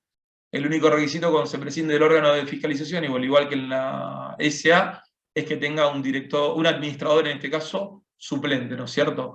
Entonces, como le decía antes, es decir, la ley lo que le exige en el artículo 36, al igual que el artículo 11, la 19.550, es que tengan conformado y ordenado, ¿no es cierto? Es decir, lo que es el funcionamiento orgánico de los tres órganos, más allá que se puede prescindir, como recién le decía.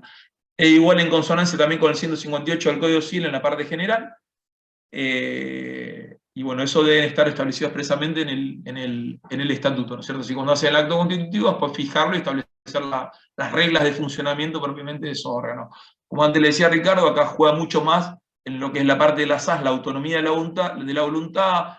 La verdad que hoy tiene ventajas enormes, sobre todo en momentos de pandemia, que ahora un poco les voy a comentar, lo que es la SAS en cuanto a la estructura, que no es una estructura tan cerrada, tan rígida como lo que es la sociedad anónima. No sé, dígame cómo digo el tiempo, pero bueno, me extiendo, ¿no es cierto? No quiero dejar de contar lo que es la parte de los requisitos de la Constitución, es por un poco las consideraciones y llego.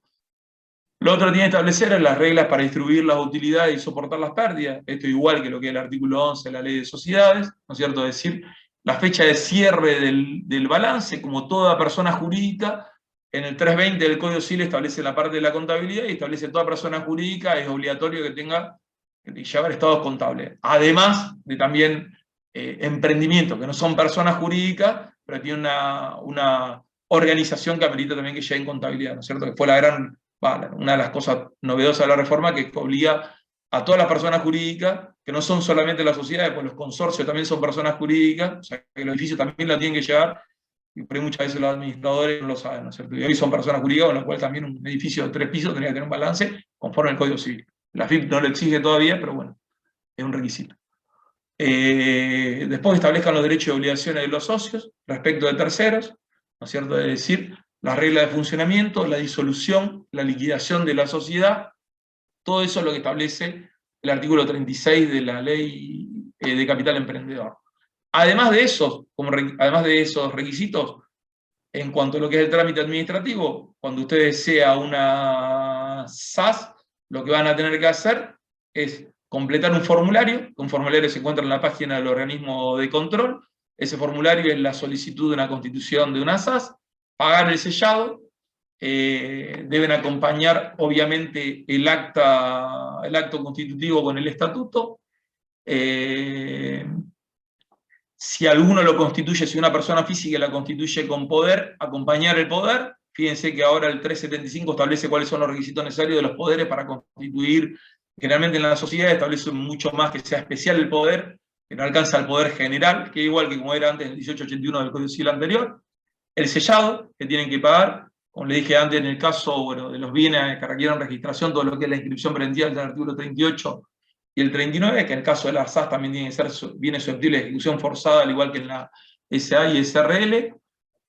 Otro requisito es que cuando aporten dinero en efectivo por una resolución de la UIF, cuando el aporte de cada accionista supere los 560.000 pesos, tiene que acompañar una declaración jurada con firma certificada del Instituto de los Fondos. Si el aporte alcanza de una persona sola, física o jurídica, más de 1.120.000 pesos, además ahí deben acreditar, además de la licitud de los fondos, deben acreditar de dónde fueron obtenidos esos fondos. Es decir, llámese, puede ser informe de declaración jurada de bienes personales, facturas. El criterio es amplio, pues la verdad que es un requisito que establece la FIP y la verdad tampoco es tan claro en cuanto a cómo se debe acreditar, pero bueno, si es más de 1.120.000 pesos que aporta una sola persona, además de que la declaración del Instituto de Fondos, tiene que justificar también y acreditar de dónde sacaron esos fondos, ¿no es cierto? Eso no, un importe es aumentando con el paso del tiempo. Si fuera una sociedad que tienen que acreditar la licitud de los fondos, la que está aportando, con acompañar un balance también alcanzaría, ¿no es cierto? Otro requisito es la declaración de jurado de persona expuesta políticamente, que esto es un requisito obligatorio para prácticamente un montón de trámites, no solamente la constitución de la sociedad, que también es que cada una de las personas declare si son expuestas políticamente, con firma certificada. Como les dije, cuando el aporte viene en especie el inventario. ¿Qué otra cosa más? En el caso de la SAS, le dije que los socios, los accionistas, garantizan la integración de los demás accionistas del aporte, igual que en el SRL, a diferencia de la SAS. Es recomendable, creo que todo el mundo lo hace, pero bueno, se lo digo por si acaso, ¿no es cierto?, de decir que la ley de sociedad expresamente lo establece, y además el Código Civil claramente también obviamente lo admite, que por ahí quien sea el profesional o el autorizado que esté expresamente designado en el mismo acto constitutivo con las facultades, que todo el mundo le pone facultades para contestar, observar, trámite, esto, lo otro, bueno, tengan especial, por ahí la gente no lo hace, pero bueno, si en algún caso uno no quisiera, puede limitar determinadas cosas también, ¿no es cierto? Decir, porque esa autorización, que es un apoderamiento, alcanza para contestar cualquier observación a todo, en algunos casos, para poder contestar sin que sea necesaria una nueva asamblea si escribieron alguna observación. Obviamente, si es una cuestión del capital, o el capital que fue puesto fue insuficiente, porque justo se había aumentado y fue un capital menor, va a ser necesaria asamblea, por alcanza obviamente el autorizado para hacerlo, ¿cierto? Además de todos los trámites de lo que es el organismo de control, cuando se trate de la SAS, que va primero la inspección de personas jurídicas, después termina el registro público, a diferencia de la SRL, va a necesitar, después cuando llega a la SRL, también pagar el sellado del registro.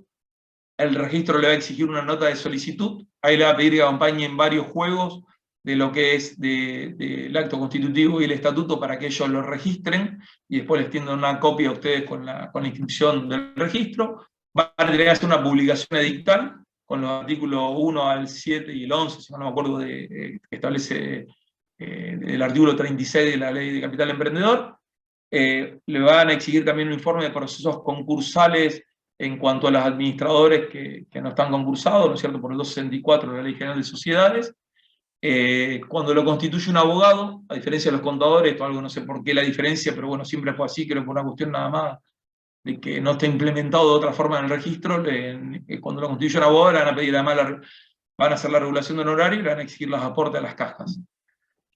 Cuando termina lo que es el organismo de control, hoy las sociedades se remiten en forma por mail con firma, ¿cómo se llama?, con firma digital, o sea, se certifica el expediente digitalmente y se envía directamente al registro, se le manda una copia al autorizado, y lo que tiene que hacer el autorizado es ir al registro, presentarse, acompañar una nota con el pago del sellado y pedir la inscripción de la sociedad. Y los requisitos que recién le comentaba, que le van a pedir además el informe de procesos concursales, los aportes, la publicación del edicto, y básicamente eso. Terminado el trámite, sea una SRL, sea una sociedad anónima, sea una sociedad por acciones, inscripto el trámite, les queda después solicitar los libros de las sociedades. Una vez inscripta, lo que van a tener que hacer es hacer una nota por el administrador de la sociedad, que también puede autorizar a una persona para el retiro de los libros, todo, y solicitar la rúbrica de los libros. Van a tener que comprar los libros, llevar los libros al registro y solicitar que sean rubricados. Esto tiene que estar inscrito en la sociedad, lo tiene que solicitar el presidente, el administrador enlazado, quien fuere el representante legal de la sociedad, ¿no es cierto? En el caso de la SAS, que tiene que ver un poco con lo que antes le comentaba Ricardo, establece como libros obligatorios el libro de actas, el libro de registro de acciones, el libro diario y el libro de inventario y balance, que como le dije antes, para todas las sociedades, ¿no es cierto? No dice nada la ley de SAS en cuanto a lo que es el libro sobre depósito y asistencia a asamblea, que es un libro que en las sociedades por acciones es obligatorio. La ley de SAS no dice absolutamente nada. Sé que a veces el registro público a solicitud aparte lo ha rubricado, la ley no lo exige. Es un libro que serviría para acreditar, cuando uno hace una reforma y hace una asamblea, la acreditación de la asistencia lo acredita justamente con ese libro. ¿Me explico? Si yo hago una asamblea unánime, omití la convocatoria, porque acá en la provincia de Santa Fe se acepta que cuando es unánime por el 237 uno pueda convocar, si los administradores y directores están presentes en ese momento, no exige la convocatoria previa. En ese caso, yo lo puedo acreditar con el libro de registro de depósito y registro de asistencia a asamblea, en el caso de la sociedad anónima. En la SAS no voy a tener ese libro, En caso de no tenerlo, que la ley lo prevé, lo acredito con el libro de registro de accionistas. Me explico que es lo que antes Ricardo le decía, la diferencia, que con la solicitud de inscripción de transferencia de acciones ya alcanza para poder ejercer los derechos, en la SA tiene que estar registrado en ese libro. Acá, para presentar ante la autoridad de Contralor, cuando se trata de una sociedad anónima y uno quiere acreditar la participación para una determinada mayoría o para lo que fuere, tiene que acompañar ese libro cerrado con quienes son los que comunicaron, de la sociedad anónima, digo, ¿no? Cerrado por quienes comunicaron los 3 días de la asistencia, después de cerrado el libro, quienes son los que efectivamente participaron, cuando otro no cierre posterior a los 3 días, en la sala ese libro no está. En la sala lo que pueden acreditarlo es con quienes son los accionistas de ese momento. Y después, igual que la SRL, que consten en el acta quienes estuvieron presentes y con la firma del administrador, directamente. Eso es lo que le sirve para lo que sería eventualmente, ¿no es cierto?, una reforma. En cuanto al órgano de administración, para tener en cuenta cuando constituyan una SAS, la ley de capital emprendedor, como antes le dijo Ricardo, muy amplia, establece un montón de posibilidades, las 3 formas que de alguna manera pueden pactarse, que es lo más amplio de todo, como antes le mencionaba Ricardo, es, ¿no es cierto?, de que uno tenga administradores con firma conjunta, administradores con firma indistinta, o que tenga un órgano de administración colegiado. Que es importante que distingan lo que es administración plural de colegiado, que muchas veces, a veces pasa de que por ahí se confunde lo plural con lo colegiado. Lo que es colegio es más rígido y tiene un funcionamiento, como la sociedad por acciones, ¿no es cierto? Es un órgano que requiere convocatoria, tiene que ser llamado, tiene un representante legal, tiene un colegio que delibera, y eso se ve claramente, por ejemplo, en lo que es la confección de un balance, ¿no es cierto? Yo tengo un órgano de administración con firma indistinta, cualquiera firma el balance, no requiere una aprobación por parte de un órgano colegiado. Me explico, es decir, la firma alcanza esa aprobación. Si tengo firma conjunta, tiene que estar firmado por los 2 administradores. Si tengo un órgano colegiado, y yo soy ahí tengo que tener un representante legal obligatorio, que en el otro caso son todos representantes y administradores, nada más que en un caso voy a necesitar la firma conjunta de otro, igual que el procedimiento de la SRL del 157, exactamente igual que la SRL, son los presupuestos que establece la SRL, ¿no es cierto? Que además es a donde la ley de capital emprendedor en primer término remite en forma supletoria, ¿no es cierto? Es decir, cuando se trata de un órgano colegiado, tengo que tener una convocatoria, un orden del día, tengo que llamar a que sea aprobado por el colegio, y luego lo firma el que es el representante de ese colegio. Ahí funciona igual que como si fuera la sociedad anónima. Es más, la SRL remite a la sociedad por acción en este caso. ¿Me explico lo que digo? Sí, claro. Es muy importante que distingan eso. Muchas veces la gente confunde plural con colegiado y mezcla. Entonces dice uno representante, el otro administra. No. Plural es por cantidad de personas. Dentro de lo plural, yo puedo establecer que tenga firma conjunta o firma indistinta. ¿No es cierto? A su vez puedo tener un órgano que sea colegiado. Ese órgano colegiado funciona propiamente, como la palabra indica, como un colegio. Tiene un funcionamiento orgánico, tiene un quórum para funcionar, tiene una mayoría para tomar decisiones, ¿no es cierto? En ese caso, yo tengo un quórum para sesionar, que es la mayoría absoluta. Después tengo la mayoría presente en la toma de decisión, me explico, pero ya tengo un funcionamiento orgánico distinto. Es muy importante, una de las cosas por ahí más se observa en lo que es sobre todo la SAS, como hay autonomía de la voluntad, a veces uno confunde, por ahí es fácil la confusión, y sobre todo en lo que digo es lo que es a veces un órgano de administración plural, a diferencia de un órgano colegiado. El 157 de la Ley de Sociedades claramente lo establece. En los modelos sugeridos por la resolución 85 de la inspección, están los modelos y tienen 2 modelos, pero en los cuales los 2 admiten la posibilidad. Lo que era el IGJ en su momento hablaban de 5 representantes, no representantes, bueno, todas cuestiones que eran más prácticas que jurídicas, pero bueno, la ley no limita, la ley establece que puedan tener órganos de administración. Lo que es importante es que tengan que tener en claro quién es el que representa la entidad. Porque el órgano de administración siempre está conformado de administración y representación. Cuando yo tengo firma conjunta indistinta, los 2 administran y los 2 representan. Nada más que la diferencia es quién obliga. Obliga a uno si es indistinta, si es conjunta tienen que firmar los 2. No tengo la deliberación previa del colegio. Obviamente si yo lo veo en infracción y no le avisé al otro socio, podrá ser, o al otro administrador, podrá ser una cuestión de responsabilidad, aunque sea indistinta. Me explico que él me pueda plantear una cuestión, pero bueno, ya es una cuestión interna. No hace al tercero ni a la eficacia de la decisión, ¿no es cierto? Bien. En cuanto al término de duración, en la SAS expresamente establece que en el artículo 50 que puede tener vencimiento como no la designación del órgano de administración. Otra ventaja a quien no quiera estar renovando cada determinado periodo de tiempo, a diferencia de la SA, que el término máximo son 3 ejercicios. En la SAS, igual que en la SRL, puedo tener los administradores tengan un vencimiento del mandato en un determinado periodo de tiempo, o que sea indeterminado, obviamente hasta la designación de otro administrador por parte del órgano de gobierno, ¿no es cierto? Tengan presente igual que cuando es una sola persona, el accionista, y a su vez ese mismo del órgano de administración, igual tiene que hacer las actas. La ley expresamente lo establece, ¿no es cierto? Si no importa, la elección sea del mismo que sea el órgano de gobierno, que sea un solo accionista, mismo administrador, y después tengo un administrador suplente. Igual todo lo que es la confección de las actas, todo tiene que realizarse, ¿no es cierto? Bueno, como les decía recién, ¿cómo se llama? En la SAS, en esa parte, está copiado igual que la SRL. Les repito, tengan en cuenta que en la parte, cuando es el órgano de administración colegiada, la propia SRL remite a la ley de sociedades por acción, a la ley de sociedad, a la parte de sociedad anónima, perdón. En cuanto a la SAS, la gran ventaja operativa, sobre todo que tiene ahora, es que establece la posibilidad de hacer todo este tipo de reuniones, asambleas del órgano de gobierno en forma virtual. Me explico, la ley expresamente lo establece, más allá que los modelos sugeridos así también lo tienen, y es una ventaja, la verdad, que operativa hoy en la pandemia enorme. Sobre todo en estos momentos que por ahí a veces, atento a la rigidez de las sociedades por acciones, y si bien el 158 del Código Civil establece la posibilidad de las reuniones por medio virtuales, hay organismos de control que han sacado resoluciones en donde de alguna manera prevén la posibilidad de que, aún al no estar contemplado para las sociedades anónimas, la posibilidad de las reuniones a distancia, en donde de alguna manera han tratado de resolver esa situación para dar un poco, bueno, ¿no es cierto?, decir, que puedan seguir teniendo funcionamiento las sociedades anónimas.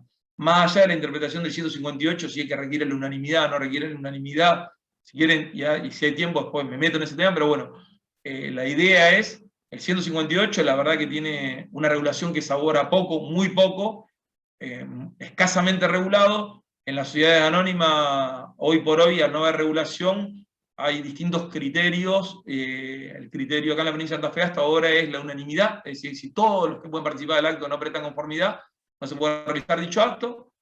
La SAS hoy, la ley permite resolver esa problemática.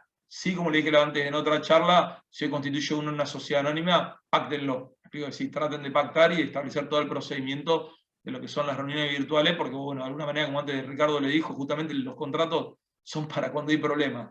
Hoy en esta época donde hay problemas, donde muchas veces, a veces uno queda sujeto a las determinadas políticas o decisiones del organismo de control que fijan criterios, la verdad que es recomendable uno poder escaparse a determinados criterios mediante el asesoramiento por parte del profesional de determinadas estipulaciones contractuales, ¿no es cierto? Porque si no, es el valor agregado que antes Ricardo le decía y la parte creativa del contrato, ¿no es cierto? Si yo hoy me viene a ver para constituir una sociedad anónima y no preveo la posibilidad de, con todos los recaudos y con todos los requisitos, uno puede limitarlo, puede tener problemas también cuando hay ya conflicto en los accionistas, mediante estos medios, a veces difícil la prueba, mediante las reuniones presenciales con escribano, imagínense cuando son virtuales, pero todo, hoy por hoy, la verdad, entre la posibilidad de funcionamiento y escaparse por ahí a las políticas de los momentos y los distintos criterios de los organismos de control, la verdad que no resulta para nada desacertado justamente lo que la ley puede prever, y el valor agregado de un abogado, ¿no es cierto? Es decir, es escaparse de, o poder hacer que el estatuto realmente, que no deja de ser un contrato, al menos en mi concepción, ¿no es cierto? Así fue resuelto siempre por la inspección de personas jurídicas, al menos yo estaba inspector, la naturaleza es contractual, no legal, con la ventaja que además nos vamos a la interpretación de los contratos y no a la analogía de las leyes, con lo cual la verdad que hoy por hoy la posibilidad de pactarlo en una sociedad por acciones, esta problemática resulta más que interesante. La SAS igual tiene una ventaja, aunque no esté pactado, que también está en la SRL, no muy usado, sobre todo ahora en tiempos de pandemia, que establece igual copiado que la SRL la posibilidad de consulta inclusive mediante una carta, ¿no es cierto? Es decir, un medio fehaciente que yo puedo hacer ya no electrónico, que no lo tenga pactado así, aunque no quiera usar ese medio, la SRL lo prevé, y la SAS lo copia la SRL, donde hoy por hoy no sé, muchos no lo han usado, pero la verdad que un procedimiento que tiene algunas críticas, porque un procedimiento que no permite la deliberación, y la deliberación es importante, ¿por qué? Porque a veces uno dice, bueno, está bien, el que estaba después en desacuerdo no hubo deliberación y tenía un 2%, no alcanzaba a poder modificar y la mayoría igual alcanzó para aprobar lo que lo llama el principio de tensión. Si sin ese voto no hubiese existido, igual se aprobaba, ¿me explico? Ahora bien, la deliberación, que es la parte importante, y por qué es importante que este órgano sea deliberativo, pues yo escucho la opinión del otro. Yo pudiera votar de una forma, pero escucho la opinión de otro accionista y a lo mejor puedo cambiar. ¿Me explico? Esa es la ventaja de la reunión, y la ventaja de la reunión deliberativa, ¿me explico? Yo puedo tener un concepto, puedo escuchar al administrador, puedo escuchar, pero por ahí escucho a otro socio, otro accionista y cambio el sentido de mi voto. Bueno, en detrimento de eso hay un procedimiento que hoy tiene una ventaja, no tiene esa ventaja de la deliberación, que es lo que se le ha criticado, que es el sistema de consulta. Que hoy yo válidamente podría decir un balance, por ejemplo, no me puedo reunir. Hoy por decreto, que ahora también me voy a detener, por un decreto provincial, están prohibidas las reuniones, las asambleas y reuniones sociales. Con lo cual, hoy, técnicamente, por un decreto no se pueden hacer del 20 de abril hasta el 25 de junio. O sea, no se puede hacer.